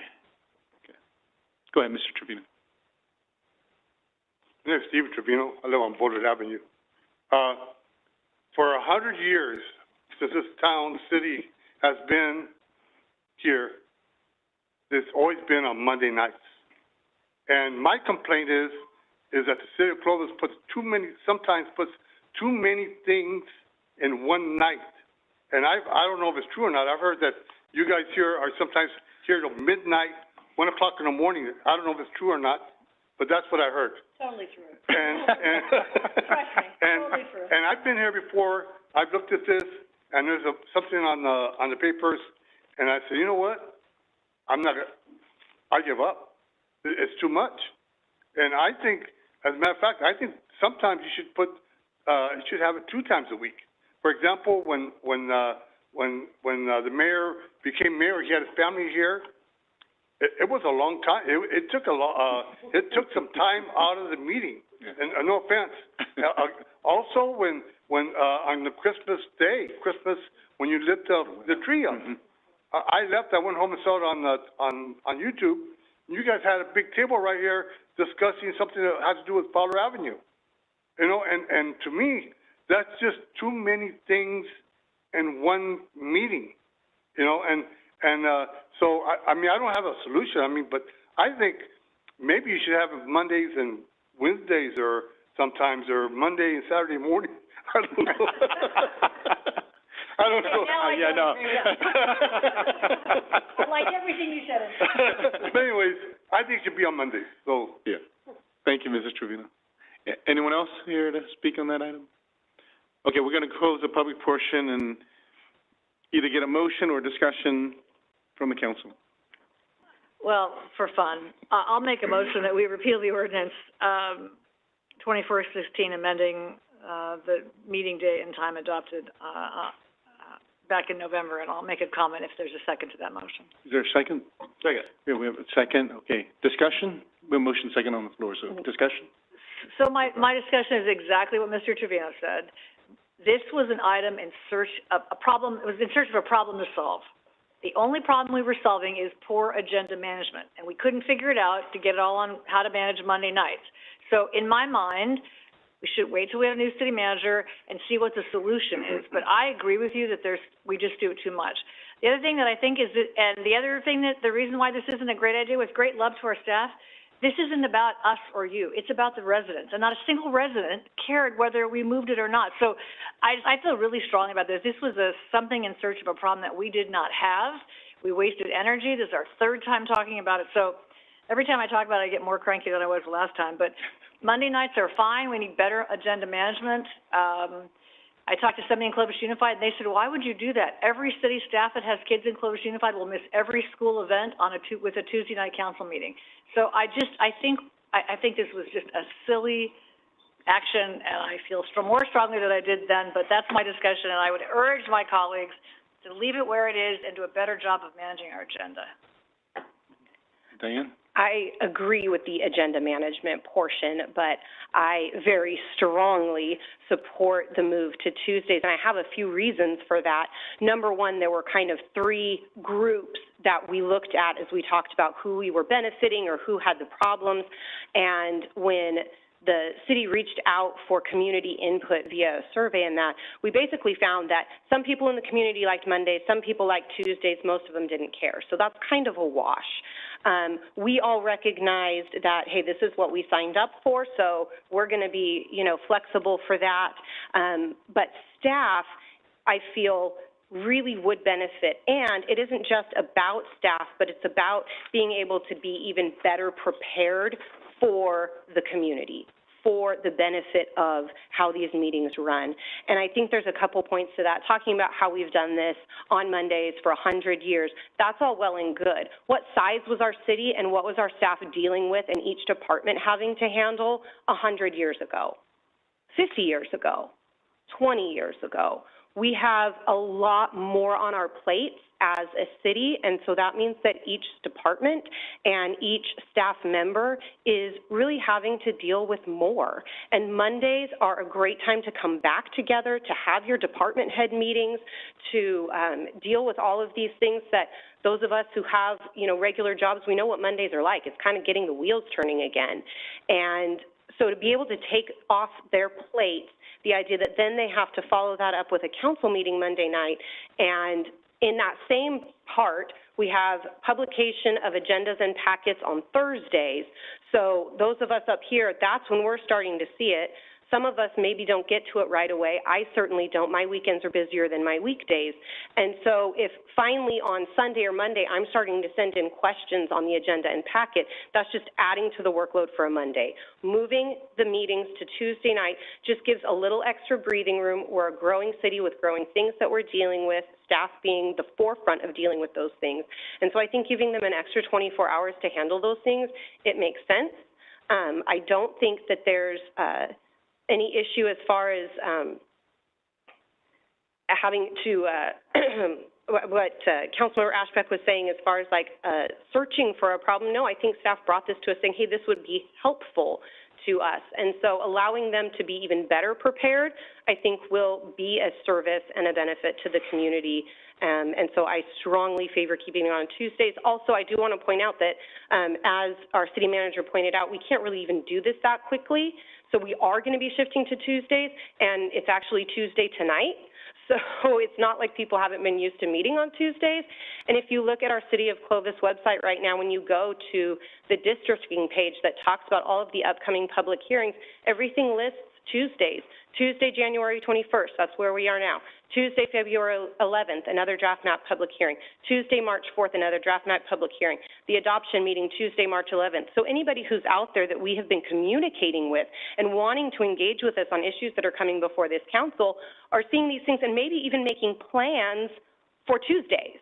So I think kind of jerking back and forth in this is not helpful, and I just, that's my probably 85 cents, I don't know.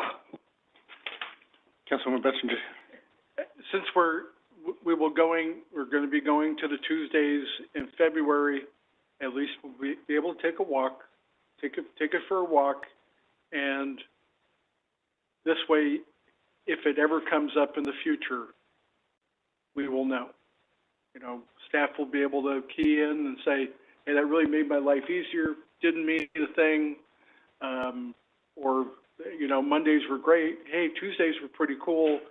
That's a conversation we can have because we're actually going to kick the tires on it. So I'm okay with the majority going with the other thing. I agree with Diane, but I see we're probably, I can read the tea leaves. Any other discussion? Okay, seeing none, we have a motion and a second on the floor. All those in favor signify by saying aye. Aye. Any opposed? No. Okay.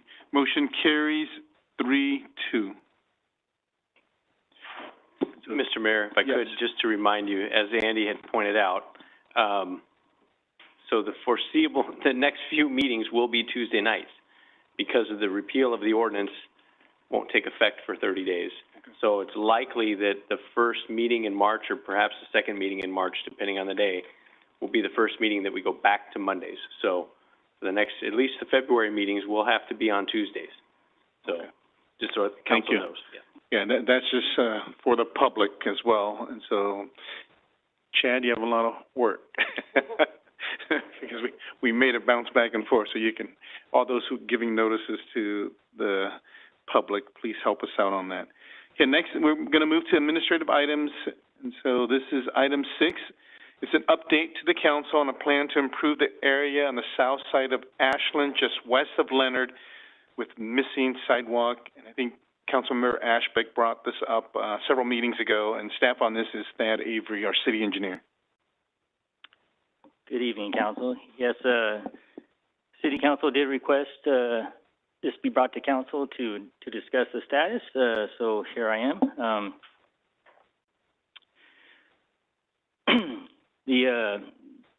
The project in question is a section of Ashland that has not been widened. It's just west of Leonard Avenue on the south side of the street. It's the frontage of a sole property that has been developed around. Just to give a little history of this, of this project, the developer to the east of the property was conditioned to design and construct the Ashland frontage, to the property.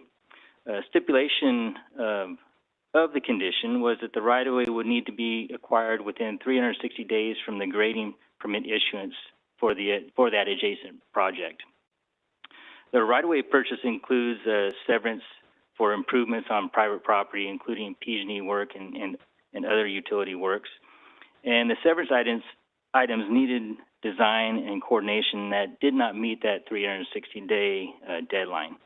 Because of that stipulation, the project was moved from the developer project to the capital improvement section as a project. Once it moved to the capital improvement section, it was a low priority due to the lack of funding deadlines or other deadlines tied to it that most other capital projects have. So minimal progress has been made since that. But staff is prepared to make adjustments to schedules if council wishes to make this more of a high priority and move this project along quicker than we normally had scheduled. That is the conclusion of my update. Here for questions. Any questions of the staff? You're gonna shoot me. What did you say? What's the timing? So right now, it's a low priority, so we do not have a schedule for it. It's sitting in the queue, waiting to be worked on as staff has additional time. What's the timing? What does that mean? Like 3 years from now? So it possibly be 2 years from now, yeah. So once we get going on it, see, it's a very difficult question to answer. Because right-of-way is involved, I know the property owner is willing to work with us, but there are a lot of issues involved with severance for the property as far as design on the property, moving the block wall, making modifications to their drive entrances, a lot of minor issues, including PG&E. Once PG&E is involved, it also could cause delays. So if we move forward right now and get that moving, if the property owner works with us well and there's no issues moving forward, we could possibly have a design with them and get right away possibly in the next 6 months and move forward next summer. I did raise this, and I think, safe routes to schools is a priority for COG. I think so how long has it been like this? 3 years since those apartments started construction, maybe? Yeah, about that, yeah. So we're saying it's taken 5 years to finish the sidewalk. That's sort of where government, I think, gets all mixed up. So I know if I for one go, yeah, this is super important, something else is not gonna get done. I totally get that's how this equation works. I sometimes wish we had a group of engineers that could work on contracts that could help us on some of these simpler right-of-way projects or something so that it doesn't get stuck in our queue of really big things. So that, I know we don't have that today, but I guess that would be a dream, because this, owner's willing, Spencer's ready, had the plans, and we're gonna tell kids it's 2 and 3 more years that you still have to walk in the streets. That does not feel right to me. I don't know the solution, but I don't know if there's another way to solve for these staff help. But that just doesn't feel like it should be a 5-year project to finish that strip of sidewalk. That is not a good government thing in my mind. So I'm not here to rearrange your queue list. I just don't want to see a kid get hit, or we have to say it's taken us 5 years to do this. Like, that just seems weird to me. And weird is a highly technical engineering term. Weird. Councilman Bessinger? And was this the property that also had the issues with potential illegal sewer hookup, or am I transposing that to another one? It's not. No, that property is off of Fowler. Okay. All right. That's all I have. My thought, Councilmember Ashbeck, is I know that you are a strong proponent for safe routes to school, and I think in the Measure C, there are funds being reallocated, but the priority has been pushed to rural communities. But the initial vote, at least the one I went to, those funds were going to come to jurisdictions based per population. So we would have gotten a bigger chunk than all the rural communities. And so if we use those funds, someone always loses. So if when I go back to the meeting, yeah, oh, okay. Because if we can get those funds, then it will be able to help us and not have to shift too much if there are safe routes to school funds from Measure C, because it's going to end in 2027. So those funds are, I think, $6 million, and it's about six. It was 8, but I think it's about $6 million. The bulk of it, per just the formula, would go to Fresno Clovis, and then the rural communities would get less because smaller population. And so this could be something but I think Councilmember Ashby can speak more to that. I don't know what happened to after meetings, and so maybe there are no or less funds now. Well, I think Measure C is an option. I mean, I don't know. Measure Y is making Clovis a better community. Sidewalks are certainly part of that. So, I mean, I don't exactly know. It is what it is. Thank you for bringing it back.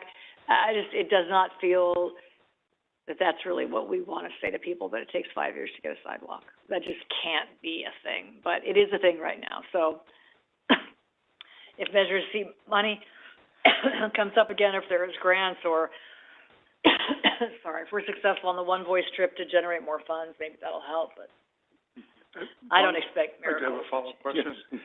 Pat, I'm looking at the Google Earth on this, and there's a huge puddle sitting there. Is there a way of mitigating that so that someone could walk there? Are there barriers that we can put up? I've seen those little rubberized strips that they make little speed bumps out of. Is there a way for us to at least do something with that so it's reasonably usable over the next 2 years? Well, we can look into that. From what I recall, there is a challenge with the grades in that area. Okay, thanks. That means it has to rain, though. Yeah. Okay. Any other questions of staff? We're going to go ahead and open up to the public. Anyone here to speak on this item? Okay. Any comments? I see someone getting, okay. Okay, there you go. Go ahead. Yeah. I was here the night that we lit the tree, and you guys stayed very, very late because we were talking about developers that hadn't been paid for infrastructure work, and I think it was Wilson Homes was here. And then people started kind of mentioning Measure Y. And after we talked about it, and I don't want the fire chief to have a corny or a heart attack. But after we talked about it, I went back in my memory bank, and when I first came here, I recalled funds that had been from a lawsuit that you had against Shell for injecting a fumigant into the orchard lands, and you got $40 million from Shell, and that's been being used for firehouses to be built, so the money's being borrowed. And so the reason I'm bringing this up is there a way that you could spin projects like this and try to look for it under a safety? I mean, you probably don't even know how many children are coming from that side to get to the school, but under safety or public safety, could that be a way to even hire an outside engineer to make this happen? Our city manager had a response. Excuse me. So on the settlement, the Shell funds were about $25 million. Am I about right, Scott? Just for clarity. Yeah, the PCP. And those funds have been set aside to do water treatment. There are some funds that we won't need for many years that we did do an internal loan to help pay for a portion of Fire Station 6. I'm not aware that funding is an issue with this project. It's more of workflow and capacity and right-of-way PG&E issue, just for clarity, if the city engineer can confirm. But- That is correct. Yeah, the other thing that came up when I first came here was when they said if you want to, work with Clovis, we have a lot of volunteer opportunities, and my first reaction was, well, no, why don't we have, contractors that work directly for the city? And at that time, they said, well, we don't have that much use for them. This is a use for them. So, you have a lot of engineering firms in the community so. Thank you. Anyone else here to speak on this item? Okay, seeing none, we'll go ahead and close the public portion. I think this was an update, and I don't know if there's any further direction from colleagues here, but thank you to the staff for giving an update and give us a clear view on where we're at. Okay, we'll move now to item 7, and item 7 is consider and provide direction on future 2024-2025 budget amendments to reach the goal of Measure Y and the 2025-2026 budget process. Staff on this is our City Manager, Andy Hausman. Good evening, Mayor and City Council. First off, I just want to thank the community for the passage of Measure Y. This is the actual language that was on the ballot, and Measure Y is going to be a transformative resource for our community over the next 3, 4, 5 years. We're going to see significant change. And the reason why I put this up there was just to remind everyone of what the question was that was on the ballot. And I'm going to read it just for the benefit. Shall the measure maintaining 911 emergency medical, police, fire, paramedic response, fire protection, police patrols, keeping public areas safe and clean, retaining local small businesses and jobs, protecting local drinking water sources, accelerating repairs to streets and roads, addressing homelessness, maintaining youth parks programs, and other general services by establishing a 1-cent sales tax providing approximately $28 million annually until ended by voters, requiring a public spending disclosure, all funds spent locally, be adopted. And that measure came back last November as being passed by nearly 67% of the voters, and we had about a 75% turnout for that election. So again, thank you to the community for the support, and I know that much of that support was earned by our staff every day going out and working and serving our community in an incredible way. So, with that, it's expected to raise approximately $28 million annually. I want to add a note to that. So, this is not your typical sales tax that we've had in Clovis. This is a new form of sales tax. It's really a use tax. And when we're doing forecasting, it's going to be pretty murky on exactly how much we're going to get until we actually start seeing dollars roll in. So full disclosure, it may be more, it may be less, but we're looking at $28 million. Based on kind of where the economy is in sales tax right now, I wouldn't be surprised if it's slightly less going into our first year. We'll begin to collect this on April 1st, 2025, but we won't see a dollar, excuse me, until the summer. So we'll start getting reports in August and start actually getting receipts.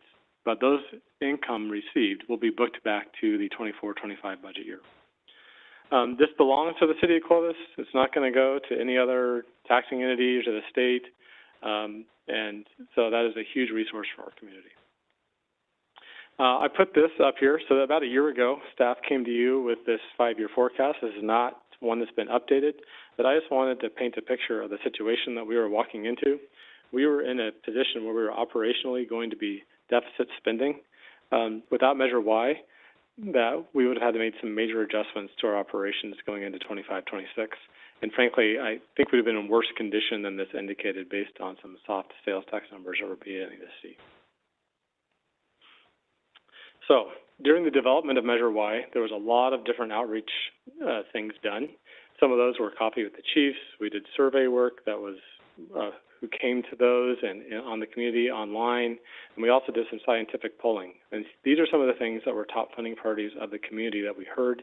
I believe we had nearly 2,000 to 3,000 feedback points of survey work. So some of that was in the measure, as I just read, but maintaining emergency medical, police, and fire response, keeping public areas safe and clean, retaining local small businesses and jobs, maintaining the city's long-term financial stability, maintaining streets and roads, ensuring emergency rescue workers have updated life-saving tools, addressing homelessness, and requiring that all funds are spent locally to benefit Clovis residents. Those are the things that were the top priority of the community. So, Council, after the measure passed, requested that staff come back with a kind of initial plan on how we can jumpstart getting to Measure Y. So we as a staff looked at kind of what's our initial goal with this. And one thing is we wanted to allow hiring momentum to be maintained. It has been very hard for us to attract police officers, for instance. And our police department has worked very hard to develop a pipeline. We wanted to be able to continue that. We also wanted to build the infrastructure for expected growth to be built with support staff. So in 25-26, we expect a significant increase in our budget and operation. We wanted to start putting things in place that would allow for that growth to be supported. We also wanted to accelerate some improved services and do some succession planning in critical areas that have not been taken care of before. So this would allow us to be in position for Measure Y in 25-26 as we make further investments. And those are to be determined at this point. The following proposals at Council direction tonight will come back to Council for approval in the coming weeks, if not approved already. The idea is if we have an additional position, that we would come back with the corresponding position allocation amendment and budget amendment, likely on the consent calendar, but it's an opportunity for Council to refine that discussion going into it. All right, so what we have come up with, which our police chief is here, as well as our fire chief, to talk about these items, was to continue our ability to bring on police officers by adding 3 additional sworn. We desperately need 1 animal service officer, in addition to right now, additional community service officer, and an additional police records specialist. That allows us to add capacity and add critical services. In the fire department, we'd like to add a deputy fire chief. With the anticipated staff coming on board and succession planning needs, this will allow us to be in position to manage that additional staff and programming that we're hoping to add. Mayor, can I ask a question? Yes. We're talking 3 additional positions. Does that include an addition? There were positions that were going to be brought on. How many? Just 3, or is that 3 plus 5 for 8? Yes, so I believe in this year we've added a total of, I'll look to the chief, 3 plus the grant, correct? Right. Yeah. Okay, this is for the remainder of this fiscal year. Correct. Okay, so, and in the 25-26, we'll have more. That's the plan. But we don't have that number yet, but this is 3 for the remainder of this fiscal year. Correct. Thank you. Same for all these positions. This is like adding the positions on the books in the next month and starting those recruitment processes so that we're ready to go. I'd also like to reclassify the following positions for capacity increases: a management analyst to a senior management analyst, and 3 community service officers to lead community service officers. One example of this is to have someone lead our code enforcement team and expand that service. The chief can talk more about that, desired. Previously added, just for note, the senior center supervisor was added November 18th. That was a critical area of need based on the use of that facility. And then I included this because I just wanted it to show that we are working on developing capacity at the police department. It was approved on the consent agenda tonight. Did restructure the records division to allow for enhanced services and supporting police officers going forward as we add them. This was a cost-neutral item. It's not necessarily a Measure Y thing, but we are very focused on building capacity as an organization going in. So in summary, there's 8 new positions in addition to what was in the budget that are being recommended for 24-25. We'll be coming back with the 5-year forecast, which I'll mention, and then the subsequent budget for some other positions going forward.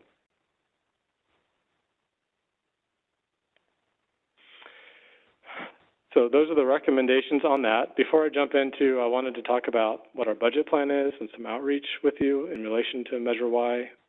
But any thoughts on those items? And both chiefs are here if you have any questions. Can you go back to the last page? I'm sorry. I just want to say, let's, any questions on regarding the first part of this?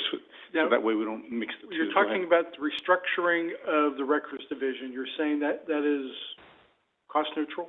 Yeah. So the chief can speak to this better than I, but the records division had 7 principal office assistants running that division. They've created a new class called a record specialist, and they're replacing those. It's revenue neutral because the positions pay about the same, but it provides a career ladder for those, and we're also adding an additional position to that was on the previous slide, to increase capacity for records and retention. So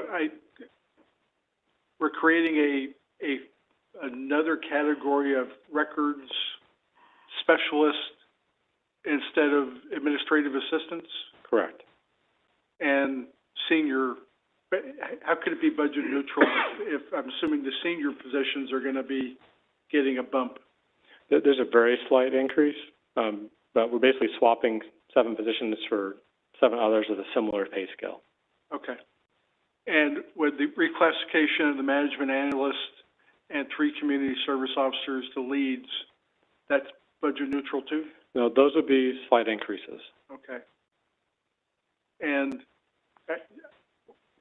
just from my perspective, I think that can wait till 25, 26, 27, and we take the money we save there and we get 4 police sworn positions.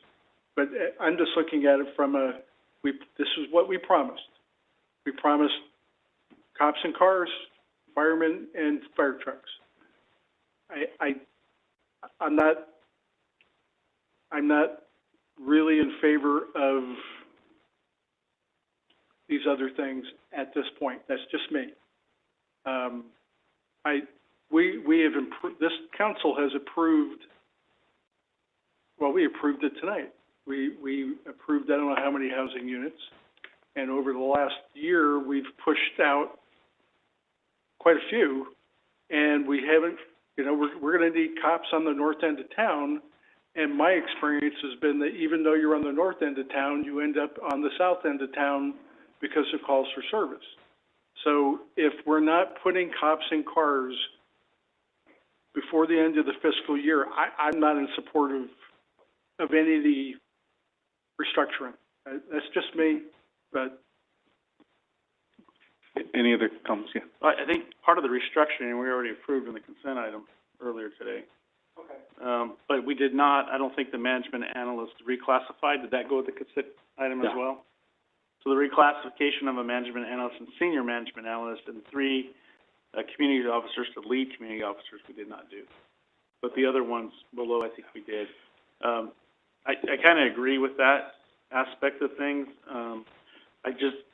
As far as like the reclassification of positions and stuff, I think maybe that's a budget item for the year, not necessarily a Measure Y topic because of the what we said we would do with Measure Y. I totally agree that the staff support is definitely needed within the police department, community service officers, everything else. That's without a doubt, all of that is needed to make the police department run, and especially community service officers, they're gold out there on the streets of how much work they do. So I'm kind of conflicted because the chief says he needs it, which I believe, when it comes to needing the leads to lead the community service officers out there. So I just don't know if it's right for Measure Y right now based on where we stand with Measure Y, or if it's a budget, June, July, come back and we put in the budget. Either way. Sorry. So I had some similar questions, and Kurt has a great plan I think is worth talking about relative to the CSOs and the senior management analyst that allows us to really launch Measure Y going forward. So I'll let him speak to that. Can I just make a comment before you make a comment, Chief? Go ahead. My concern about this is, if I was a citizen, I think I might be, I think I'm only getting 3 new officers. I don't understand records clerks, record specialists. A deputy fire chief, with great love, is not a person putting out a fire. Could be, but you know what I'm saying? It doesn't communicate to citizens that we are doing what we said. And to have this come tonight as you have to act right now on this, when we haven't had a discussion about Measure Y at all. This is 100% staff-driven. You guys are the smartest people in the room on this, but I think we missed an opportunity not to bring us along a little bit about how do you talk about this in ways. I understand that having a CSO is gold and makes police officers' lives way better. I understand that, but I'm not sure that, I feel a little bit like, oh, what are we doing up here then? Like, it surprises me that you're this far down the road. I understand all of it, but I think we missed an opportunity to have that conversation as a family about why we are gonna start here versus there. I think we have a glaring gap in the Citizen Oversight Committee that we're not talking about. So I'm a little frustrated, not with the asks, but the rollout. I think we've missed an opportunity to bring us along. And I think communicating to residents, all these things make us safer. Even a deputy fire chief who may not be putting out a fire, but helps in the work of I conceptually understand it, but I'm not sure we're doing ourselves any favors by starting with a whole bunch of people that sound like they just do administrative work. Because to Drew's question, that's not somebody in a car that I'm gonna see. So I think we've made a slight error in calculation about rolling this out in this way and get you here, but I think the conversation is different. And you're really just saying amend the budget now so we can keep our momentum going. We're not gonna have Measure Y money until June or longer. So I feel a little bit, I don't wanna say left out, but I feel a little bit left out of the conversation. You know, we've had no conversation as a council, ever, about what Measure Y would look like, legitimately. So I'm a little bit, feel left out, and I don't like to be left out. So there are no budget amendments or actions attached to this item. It is to have a discussion, and this is what our staff had come up with for discussion. It doesn't feel that way. It doesn't feel that way. So that's all. I just think we've not had a discussion out loud since we passed Measure Y. And I do feel like not having a Citizens Oversight Committee is a problem. So anyway, that's more my reaction. But we promised people in cars, and this just sounds like a whole bunch of people doing work that keeps it going. I totally get that. It's not like hiring more doctors and nurses can do it without all of the rest of the people. I get the analogy, but I'm not sure we're doing ourselves any favor by doing it this way. But I'll stop now. You better have something super brilliant to do. But there's no pressure. Chief, before you explain sort of the items here, I wanted to chime in. I agree with Councilmember Messenger and what Councilmember Ashbeck has said. I do believe we do need to have that discussion on amending the ordinance to put in this oversight committee, and also items that we sort of had in passing, discuss in passing, and reaching out to finance to go, how do we put these extra dollars in a separate line item so that way we can always show to the citizens, here's that extra tax dollar and where it is, and here it is. And then we get to, here are the items that are actually the projects and were items that actually we paid for.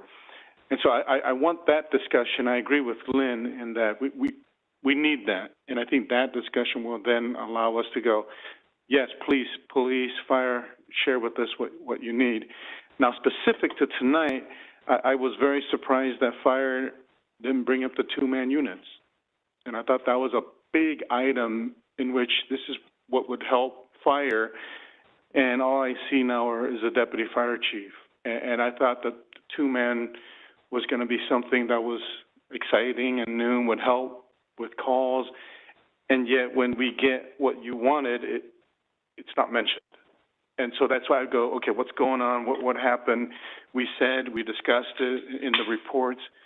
And then with all this, Andy, I want to see numbers.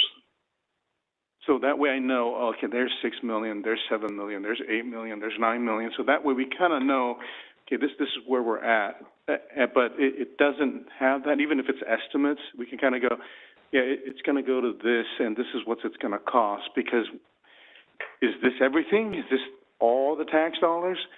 And so I appreciate what you did with Senior Center. Now, to the city manager, whether it's John or you, John, because it's November. And so we appreciated that because I think at least Lynn and I and a couple of us have been advocating for that. But I want to see hard dollars with these ads so that way it informs us if and when we make a decision to. Go ahead, Matt. I was just going to say, I think this was kind of put forth in a way of just saying, okay, here, we've got a few months worth of dollars coming in, and we want to attack it right now, because I know we had talked about pulling money out of reserves to start early, doing those kind of things, and maybe getting some, police officers on the street. So I think that's partially some of the things that we had asked, to do.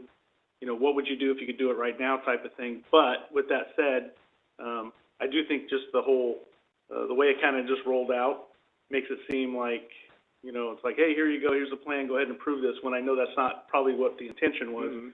And, you know, that's where I get the deputy fire chief was, you know, it's a need he has right now to get, but, you know, and so if we can get this on the books now, this is going to help me with my staff, it's going to get me going, and then when the next budget rolls around. But I do think Measure Y topic, personally, needs to be its own topic on a council meeting. We need to sit down and really hash these out with the finance members, like Wong is saying, be as public as we can. I know the long-term goal is probably, you know, from the police department over the next 5 years, maybe 40 officers. And if that's the case, then that's great. That's what we need to hear putting forward. And then year one, we're going to hit with 15, and we're going to get 10, and then we're going to get 10. The fire department, we're going to plan this, and we're going to have this many officers. I think that's what we're saying from, or at least I'm saying, you know, from that aspect of it is, what is our overall plan going to be going forward? What's the priorities going to be? You know, because it's real easy to get into a position 6 months from now and say, hey, we were going to do all this, but, you know, we have a problem with the sidewalk, so now I need a sidewalk fixed, or we had a problem with this, we need this fixed. And it's easy to take away from what the plan is if we don't really have the plan put forward. So, that's Yeah. And host, thank you. Go ahead, Mayor Pro Tem. Yeah, I just want to point out that part of the staff report included that on November 12th, the City Council, us, directed staff to develop potential investments that could be made in this current fiscal year to accelerate addressing the priorities of the voters. So I think we're here tonight to kind of start that conversation, and because we didn't want to just sit back and wait until everything had unfolded and the money was coming in and then decide what to do with it. And so I think I appreciate that obviously staff has already been considering those things, and that's what we're talking about right now. It's something that we had asked for. So I appreciate that part. Now we can have discussion and disagreements on exactly what's proposed, but as our city manager pointed out, we're not taking action as far as amendments or anything tonight. So this is just kind of getting the ball rolling and giving, hopefully, us a little bit of a sense of what our specifically public safety departments are looking for in this near term. I would ask the question specifically of Chief Fleming. I see 3 sworn police officers here for this current fiscal year to finish this out. How many do you think you could bring on board in the next 5 months before we hit the next fiscal year? If you could just bring on everybody who was qualified and had gone through the training, what would be the biggest number of sworn officers we could even realistically add the rest of this fiscal year? Good evening.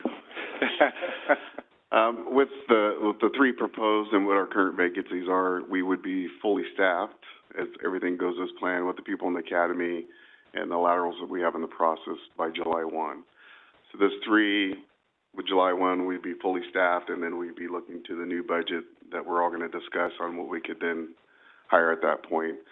I just want to note that everything that's on here for animal services, CSO, the record specialist, all the reclassifications, these are exactly what I was asking for in the original budget request last year, which we could not do because we weren't sure on the financial situation.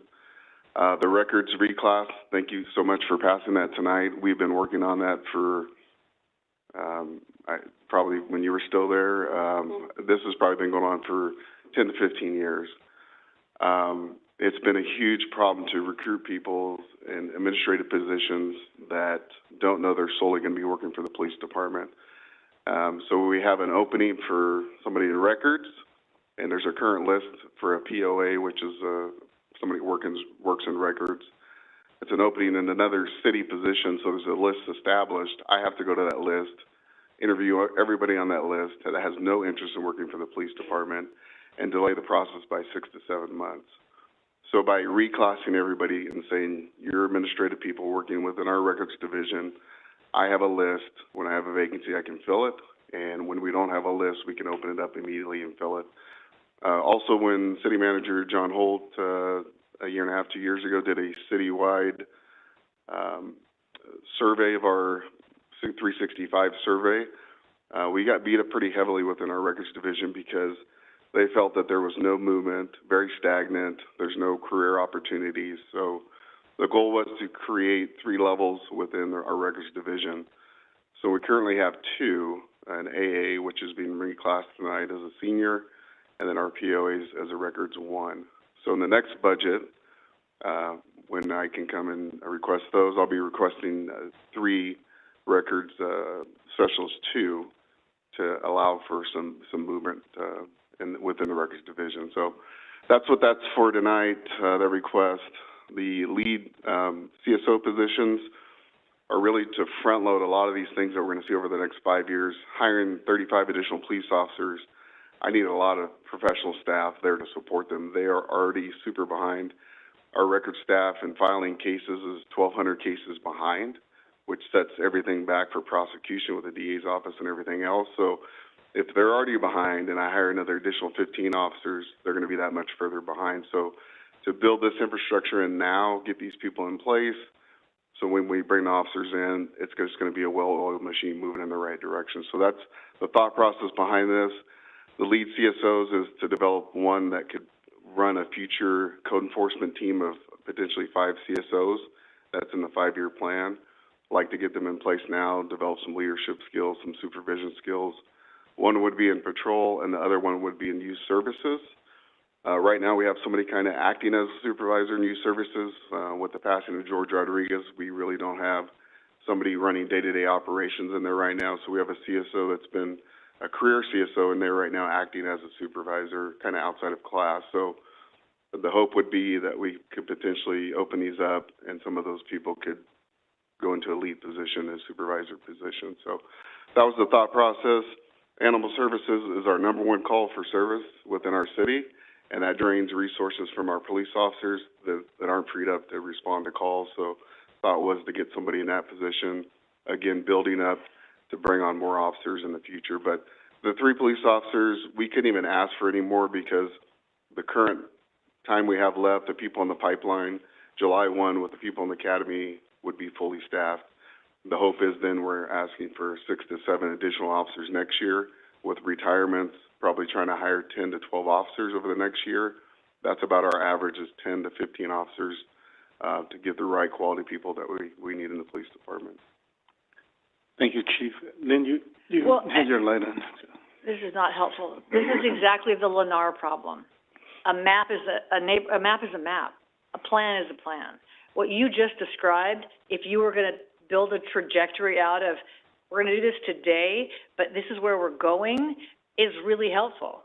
That feels much different as I look at this, like, okay, this all makes sense. But when I just read it like this, if I was a resident, I would go, well, I'm getting 3 new officers. Not to cut you off, but the next slide that Andy's going to show you, I will come back here on February 4th, and I'm going to lay out the 5-year plan that I think we should go. And then we're really looking for feedback from council to say, I don't agree with you, but I'm going to lay out what I envision the next 5 years with the funding that Measure Wide would provide and what we could build over the police department and how much I could actually hire over that 5-year period. I'm not going to say I need 20 officers the first year because I can't hire them. So I'm realistically going to say, and a lot of them are going to be professional staff people we're front loading because we need to build that infrastructure in. But we're going to hire as many police officers that we can hire along the same period of time. So February 4th, Fire and Police will plan on presenting those plans to you. But is it a Monday or a Tuesday? No, I'm just kidding. It's definitely a Tuesday. But that's legit. So why are we doing this tonight in the absence of that? It's backwards. Because we got a request from council to come back with front-loaded items for Measure Y. But you could do that after the plan. We didn't say do it tonight. We were directed to come back in January or early February. Again, you guys are the professionals. If you said, hey, it'd be better to do it after the February 5th meeting, I think the literal, and I don't remember that we said come back in January with it. Now, if we did, you could say, hey, we have this, but we're going to do this planning thing on February whatever, and then this will make more sense. I guess I would caution as a city manager that you not I mean, we expect you to say, hey, how about this instead of that, I guess is what I'm kind of getting at. This is out of order to me. Everything you just said makes perfect sense.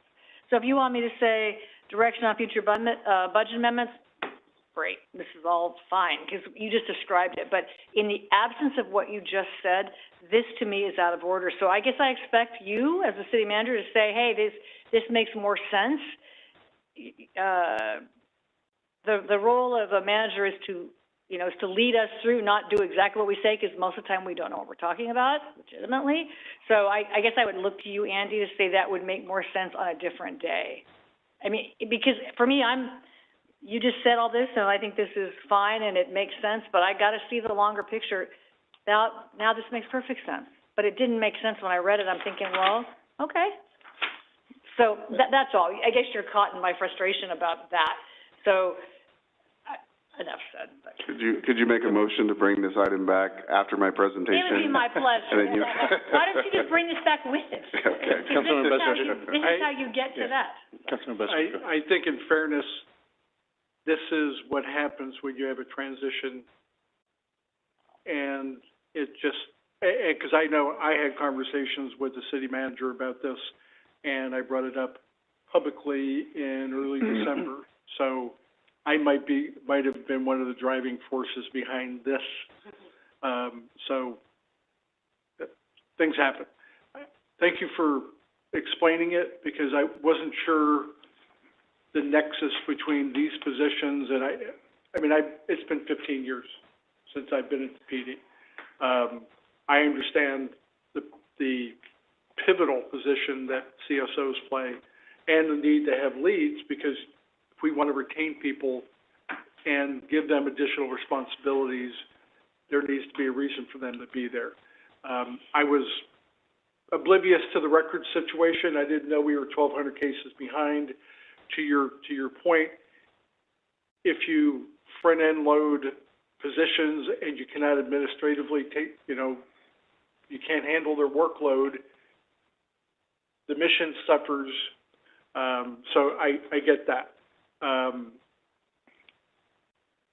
We push for laterals. Has that program been any good? Our cadet program right now is amazing.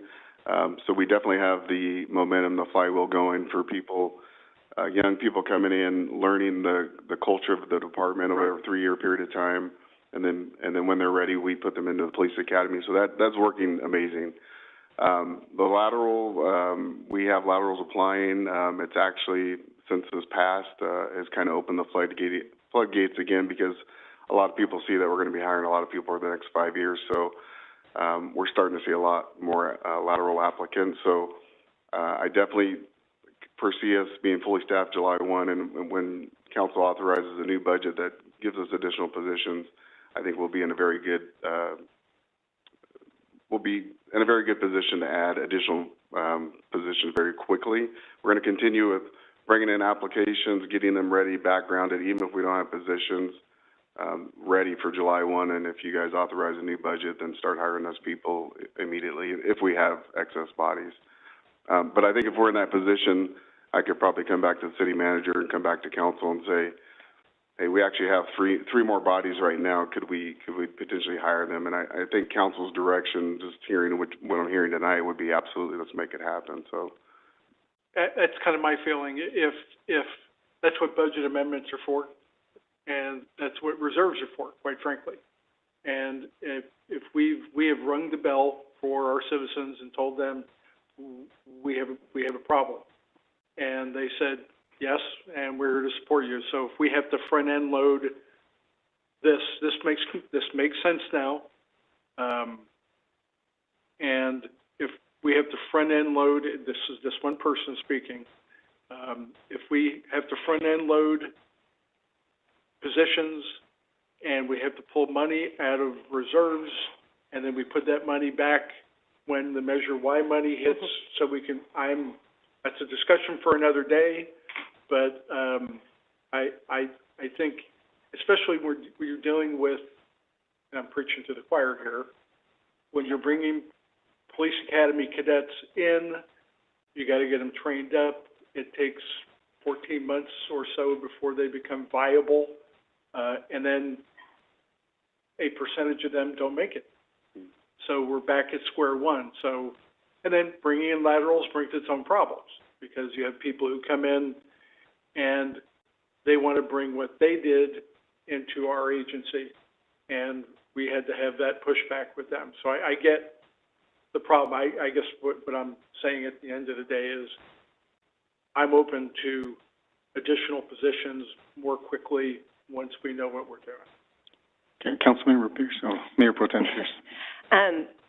No, I think the fact that it sounds like my colleagues are saying, okay, this makes sense now, I would just suggest that maybe what was really out of order was us starting to ask questions before we had the full presentation, because, yeah, I mean, I think that's kind of where we are. And I do appreciate the idea of, you know, hearing more of the 5-year picture before we even look at this, but at the same time, I also know that we have really wanted to focus on getting more from all of the departments before we do the 5-year forecast, and then hearing more from all of the departments before we get to the budget talk. So there's only so much calendar space to get everything that we've kind of asked for done. So I think really what we're finding here was it was more we needed to wait to ask questions until the chiefs had been able to kind of maybe answer some of the questions we were going to have. But I think as far as I'm concerned at this point, I like the fact that we are already looking to make sure that we're positioned to take advantage of what the citizens entrusted to us with Measure Y. And so I'm glad to see these things. I'm really glad for the explanation and the presentation on it. But I also do want to go back to what Mayor Monatua mentioned as far as two of the things that were really, really important to me, and maybe they're not specific to this part of the Measure Y conversation, but the overall was the idea for the benefit of the community who, again, entrusted this to us, that there is that line item, that it's not just all sales tax, but there's sales tax income, and there's that amount, that extra Measure Y amount, so that they can really see and hold us accountable for how we're spending their money.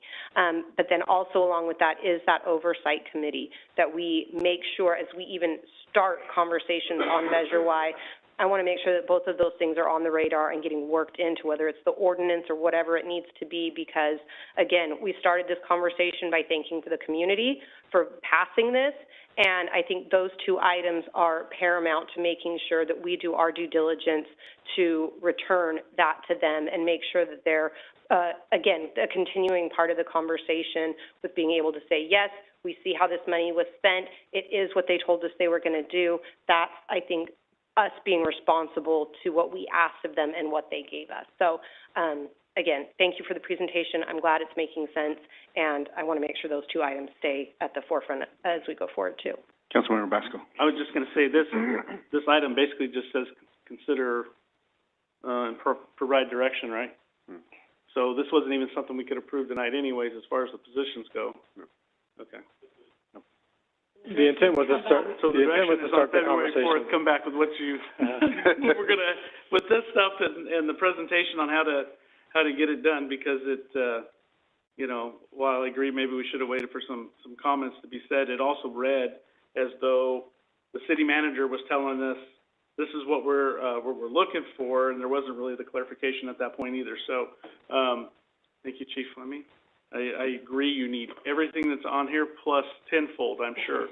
I feel your pain in so many different ways, but, yeah, I think when you come back on the February 4th, it's, you know, it's lined out that these are the priority of the positions we're gonna get. You tell us what you just told us, and, you know, and maybe it comes across in a budget amendment right now for us to approve this stuff based on the presentation that's given, you know, at that point. So I don't know how you work that out. I'm just saying, you know, as this was only presented as a provide direction, so my direction is come back with a budget amendment on how we can get this stuff put forward and go from there, so. He feels your pain, but he's glad it's yours and not his. Ditto for, Mr. Bessinger down there, too. No, Andy, I do agree with Councilmember Ashbeck on Measure Y. I do feel like we need to set all the parameters straight up front. This work needs to continue, and it's going to come. And when the detail comes, we're not going to disagree. And so, but I do want that ordinance amendment to be done before we take any action, divert any money. because that was the understanding, and we were, and I will say it now too, we were out of the loop at the beginning of all this Measure Y stuff, and I wanted an oversight committee and I want a budget item, and we were told we can do it afterwards in an ordinance amendment. Once that's done, by all means, present all you want, because until that's done, I still feel like we have not done what we have promised the citizens. And so please bring that back up so that way we can approve it officially and however it's going to be worded in the ordinance amendment. That's sort of my direction. With regards to the details, once we hear what you said in both of you and all the other departments with regards to a 5-year and the plans and what's needed immediately, I think that's going to be easy for us to support. So, Mayor, if I may, I have a few more slides I want to go over. Yeah, I'm sure. Yeah. So, we want to have that conversation as well. And this is really leading into the 25-26 budget process. So we have scheduled department study sessions starting in February for each department to come to council to provide an update, some of the challenges they're up against, and some ideas on how those can be addressed.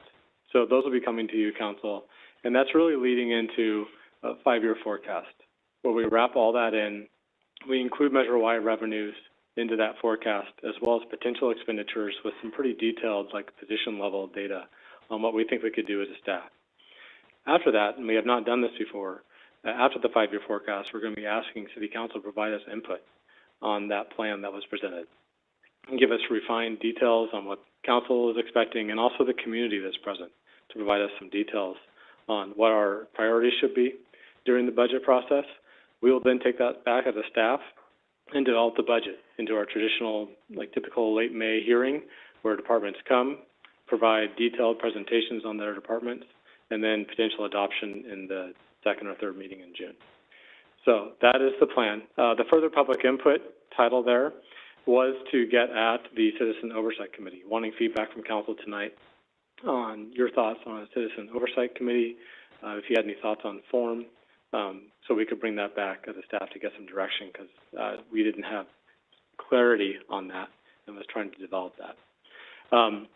If council, and I'm hearing it pretty loud and clear, but just to confirm, that is something that is interested in doing, we can work with our city attorney's office on the form of that and our finance department on how that could be structured and bring that back for consideration.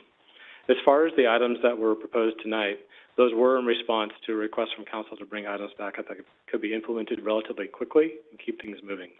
It is not the big 5-year plan. They are things that are just here to help us get ready for the big 5-year plan and keep momentum going. If those items with council consensus tonight or direction, those will come back as budget amendments and position allocation changes over the next month or so as our personnel office is able to process those into council items. So with that, I'll conclude my report and ask if there's any further details or questions that you may have. Go ahead, Councilman Basco. I would just say that you use 57 and 58 first slides. That kind of lined it out first, just saying going forward. Those were good ones. I'm glad you brought those up. Two comments. I think on the Citizens Oversight Committee, it'd be helpful for me if we had some kind of best practices. What are 3 choices of formats? I know the school district has a format. So I'd be just curious, what are the best practices? Do we pick them? Do people apply? How do they apply? I just think if you give us a place to start, that would be helpful, and I think that would be easy. For the study sessions, one of the things I'm interested in, mostly for police and fire, and I probably am just sensitive to the time, but I'd love each department to tell us the 5 biggest vulnerabilities for the city in the next decade. And I think about, did Pasadena think about the fires? Did Altadena? I'm sure they did. But, you know, after the Lahaina fire, I think I asked about Old Town. So I'm just curious about what are our city's 5 biggest vulnerabilities from a public safety perspective in particular, even public utilities, age of infrastructure, that kind of stuff. What should we be thinking about now that I do think is part of this public safety promise we made to our community? So if you could add that to your comments, I would be curious to know, I'm not asking, I'm not looking for secret information, but just from a community perspective, what are those vulnerabilities that we should be planning for? I think about all these developments that we just approved out in the middle of Heritage Grove, which is a really big empty field that could go up and fire in like 10 seconds. We prepared for those neighborhoods at all for that? And again, the current news headlines makes me think this, but I would just like to ask that in the study sessions, that would be helpful. So best practices on oversight and our vulnerabilities as a city. Thank you for the calendar. I want to be able to hear clearly from all the departments what the needs are. Because I think last year we only heard from one department, meaning we need this senior, whatever the supervisor. But then I want to hear that from all the others, even if you can't get it. We need to hear what are the actual needs and be encouraged to share that in these sessions so that way we can actually really see and feel the pulse of the city. With regards to the budget hearings, I think when Councilmember Ashbeck was mayor, we want to begin these earlier, and so we're still beginning in May. And so I don't know how or what we can do, Andy, to where we can be more involved instead of it being set already. I know that study sessions will help, and so it'll allow us to be engaged, but I don't know if those are budget or they're just understanding what the different departments are going through.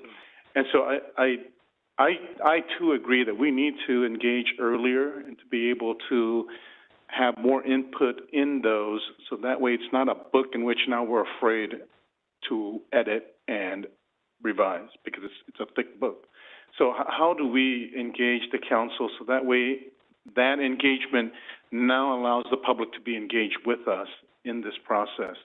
And so if you can think about that, that's only two of us, but I don't know if any of the other council members, I remember Councilman Basco asking, hey, why don't we do this? But it seemed like it was too late. You can't be asking that now because we're right here to approve the budget. So how do we get engaged and then get the public engaged in that process earlier so that way we have plenty of time?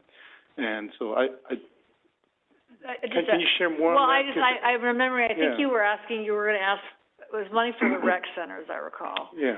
And it was too late, rec programs. And I think the sprint is, it's like, can we hurry and get done on time and not have a conversation about it? Now, I don't think you're going to have a budget on March 18th to talk about. Yeah. So I think that is the challenge. So if we have, maybe it's if we have ideas, we should say them on March 18th, if we can be cued to think about where would you like to see investments and then come back in the budget. But I think we have to get away from that idea that the budget hearing is a sprint. And if we could get it all done in one night, wouldn't that be great? And I make jokes about how many PowerPoint slides you have, and that's not funny anymore. So I think there's something to be said for a conversation about that stuff. And I think you all felt pressure, like don't talk very long, don't say anything, don't say everything's good, we're not here to hear everything's good if it's not good. That's kind of why we're in this. So I think maybe the budget hearings need to take 3 meetings, and so you're not here till midnight, and we're not in a race to see who has the fewest PowerPoint slides, because that's not the point, but that has become the objective. So maybe it's just moving those up a little bit and hearing, I'd like more on the rec center or senior center or another communications person. I don't know, whatever it is, but I think that's the opportunity. That's what I remember about that. I'm in agreement. When we get a bound budget book, it's almost like there's pressure. Well, okay, they're going to have to redo the darn thing, unless it's going to come in a binder where we can pull out a page and put another one in. We do need to have it earlier so that we can have a meaningful discussion and ask questions and not just, well, here it is, and by the way, we have to have it ratified by this date or we're out of compliance. So I totally agree. Thank you. Thanks for remembering that. Yeah, I completely agree with all the comments made, and I think I'll just throw this out there. Maybe it's crazy, maybe it's not helpful, but if there were opportunities, because I think some of the challenge can be when we have to do everything in a public hearing format and all of that. Sometimes that can be a little cumbersome, and it makes for long meetings if we're digesting everything and trying to have full conversations that way. So I don't know if maybe in between the 5-year forecast and the budget hearings, if there would be an opportunity to set up, whether not violating the Brown Act, so maybe only 2 of us at a time or something, meeting with departments to gather more information or anything like that. I think it's just that interfacing and communication so that we feel more engaged and involved in the actual creation of the budget, not just the 5-year forecast and, you know, spitballing some ideas we have or areas we'd like to see investment, but maybe getting a little more ability to have a deeper understanding of exactly what's going on. And so I don't know what the format that could take is. I don't know that, you know, we want to take every, you know, council meeting in April to then have that back and forth with council members and department heads or anything like that. So maybe there's another way that we can fashion that to where we're still getting that engagement, but we're not taking up agenda time in the public format to where, again, we're here till midnight and everything's crazy and we think we can't manage our agendas like we complain about. So I'm open to any kind of creative out-of-the-box thinking of how we can all work this together, but I definitely think that we need more opportunities for input and engagement on the specifically on the budget itself, not just the 5-year forecast and that, but specifically when it gets to the budget itself.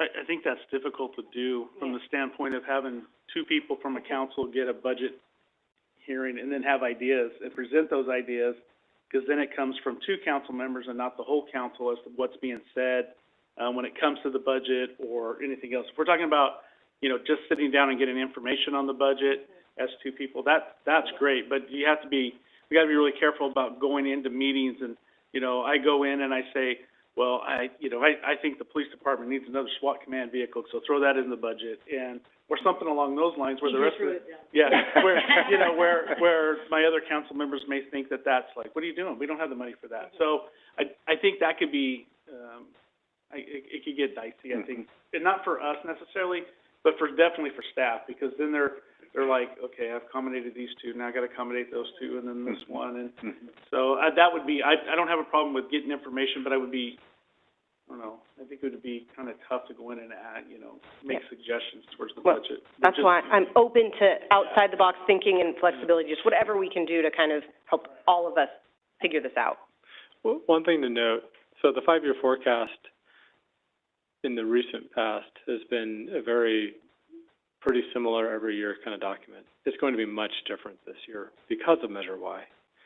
And Measure Y, we'll be able to show number of positions being added in the 5-year forecast by year, both for across all the departments. And we can highlight that and have a more robust discussion. And really the first year of the 5-year forecast is an initial guesstimate of what the budget could look like. And so that March 18th input session, we can do 2 of those. We can do 3 of those, where we're getting feedback on kind of, 1, the big picture, and then 2, what's that look like coming for this next year? And really get good direction from council overall so that we go in to build a budget that meets council's expectations and really the desires of the community through council so that we have a budget document. And maybe we do need to stretch things out over a couple of hearings. You know, we can talk about those things as far as scheduling goes. But really the desire of adding in the department doing their study sessions to get council educated on the issues, doing a 5-year forecast so you understand our financial ability, and then start doing input sessions on where we're at, what the expectations are, some goals that we could start addressing as a team going into the budget document. So that's the goal. Okay. All right. With that, we're going to go ahead and open the public portion. Do you have any comments? Thank you for indulging the council in this item. We've been taking a lot of time. Come on. You definitely needed to discuss this. I was very pleased to hear the words like transparency and citizen oversight committee. I think those are both essential. This tax was sold to us as something that would fund police and fire, yet it was a tax that was designed in a way that it essentially goes into the general fund, meaning only your word, meaning all of you council members, is what keeps it going to police and fire. I thought we did it the wrong way, even though it was an absolute need So I was for the idea, I just thought we went about it wrong. And looking at how the city of Clovis did respond, I thought it was a mistake that you didn't make it a specific tax for a specific purpose. This would have cut down some of the need for the transparency and for the oversight. Nonetheless, it is something that the city needs. I would be interested, depending on how and what time, but I spend an awful lot of time at meetings. No, specifically for the citizen oversight. Yeah, we're free, we're open on Tuesday now. Well, I'm gonna have to make some of them and go to other meetings also, because I make a lot of stuff. Anyway, just kind of wanted to reaffirm that, yes, you need the transparency. The idea of having at least estimates with that transparency, even if it's not actual numbers, would be highly useful. And beyond that, I thank you for this time. Thank you, Eric. Anyone else?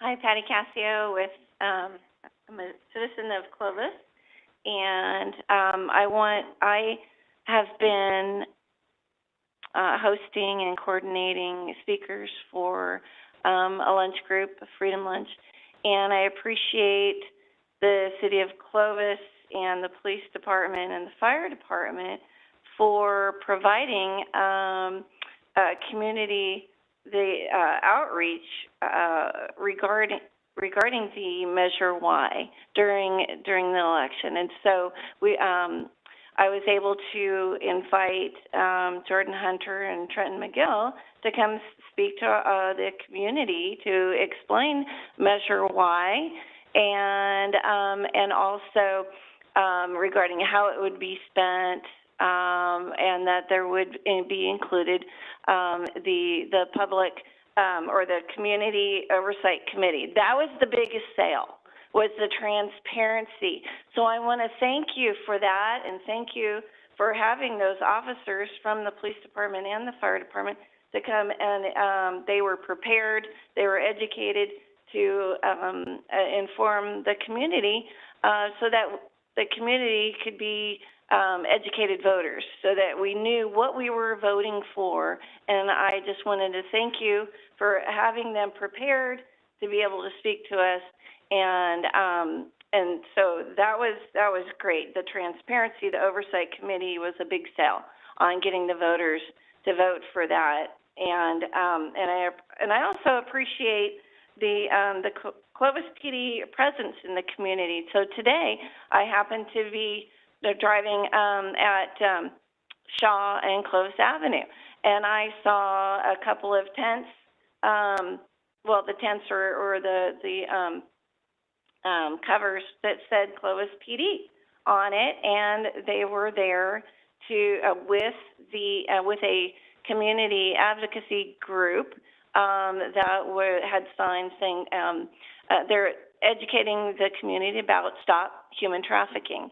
And so I wanted to appreciate Clovis PD for being there. I met the Clovis PD cadet and a community service officer and the new chaplain.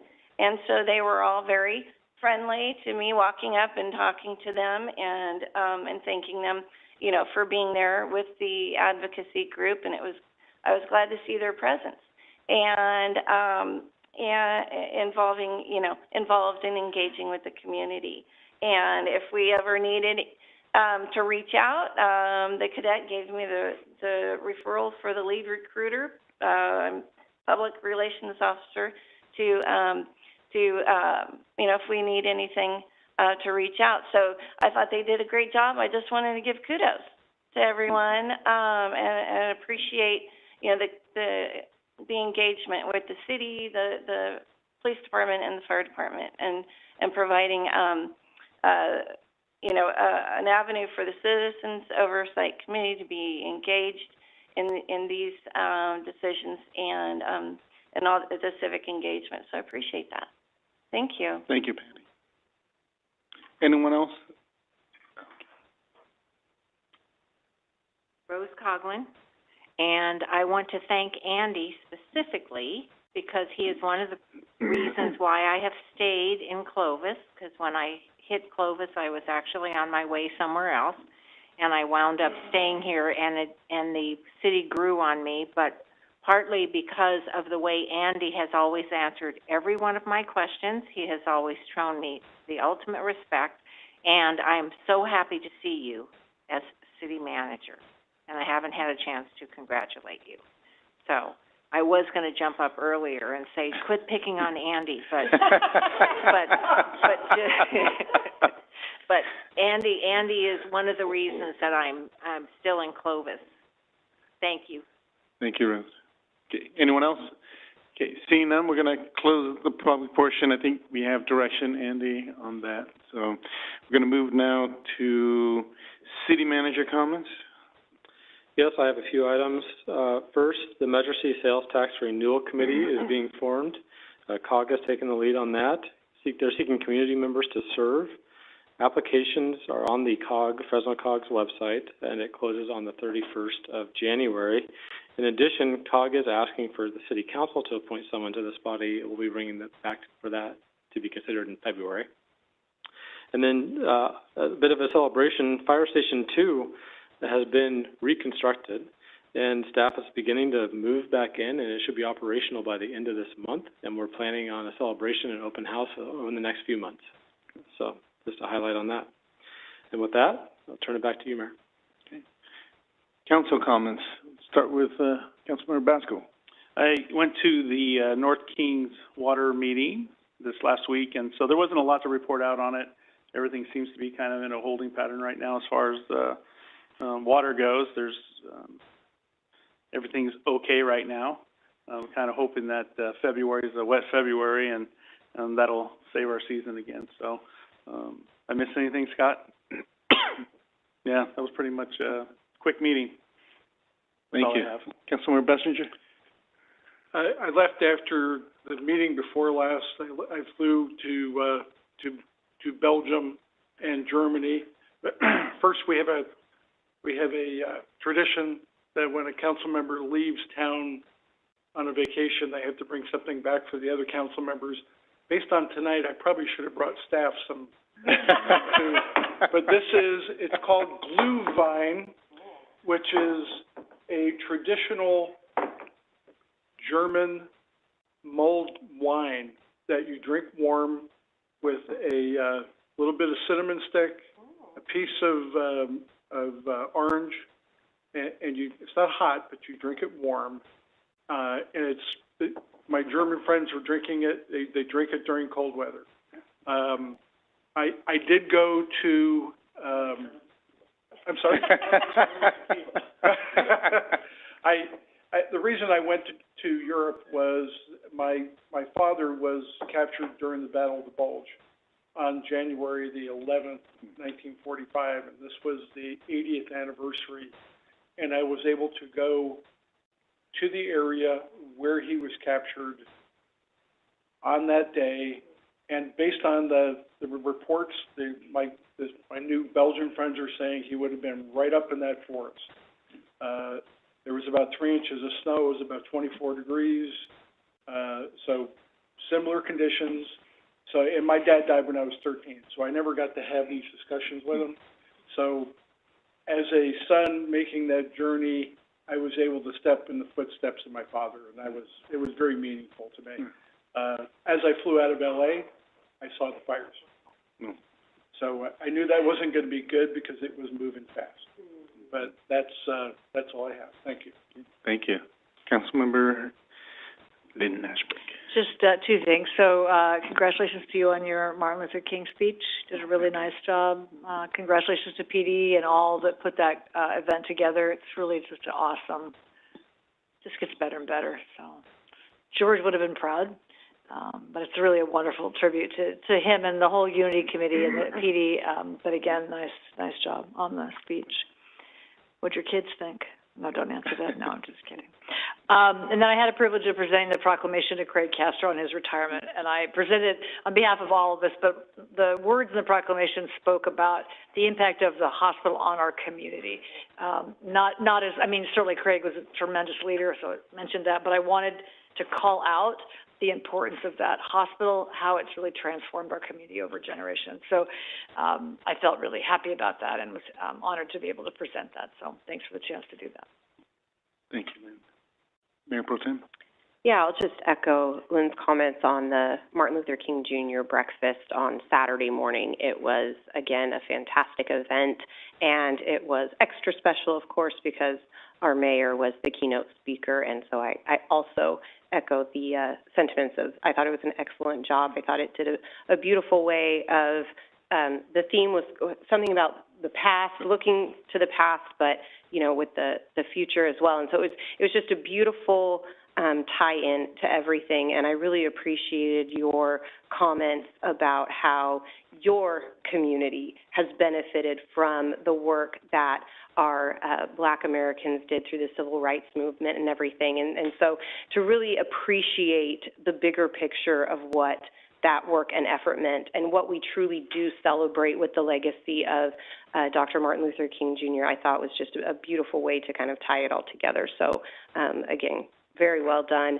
but to, again, PD, the Unity Committee, and everybody who participated in that. It was another wonderful opportunity for our community to come together, and we need as much of that as possible these days. So another opportunity to celebrate something was very meaningful, and I enjoyed it and was glad to be there. Thank you. I attended the ribbon cutting for Gulad, the Indian bistro here. It took over Yoshiniya or Yoshino's or something like that, a couple right there by the Walmart neighborhood market. So if you haven't, they've done a beautiful job inside. It's pretty high class of Chad, you would say, the way they decorate it inside. So Indian cuisine. I also attended the MLK breakfast. You know, I forgot to thank Erin, and I feel so bad on stage because she did everything. So please send her, you know, my thanks and commend her for the excellent job that she did that day being MC, taking care of everything.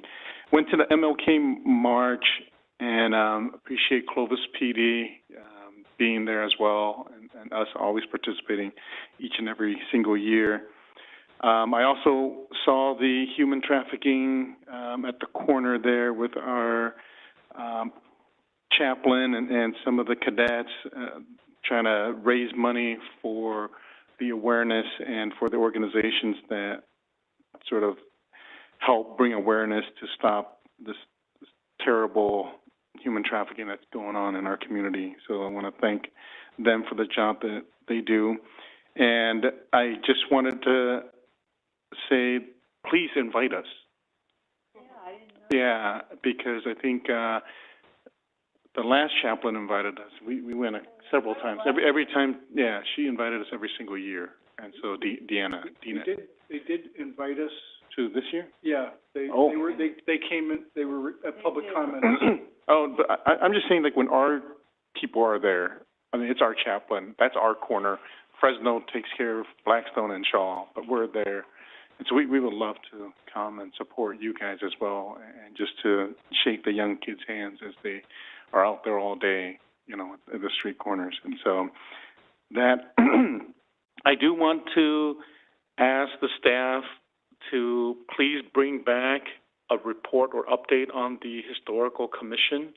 I think we've heard in the last meeting, and just let us know where we're at. I think, do we have consensus? We probably want to get an update so that way we can sort of give further direction if needed. And so, Andy, whenever the staff can get that together, put it on the agenda. And so, and I think that's all I have. And so, next meeting is on a Tuesday. I just want to make sure it is February 4th. So I want to just say that on the record. So without anything else, we are adjourned at 8:59. Thank you for coming tonight.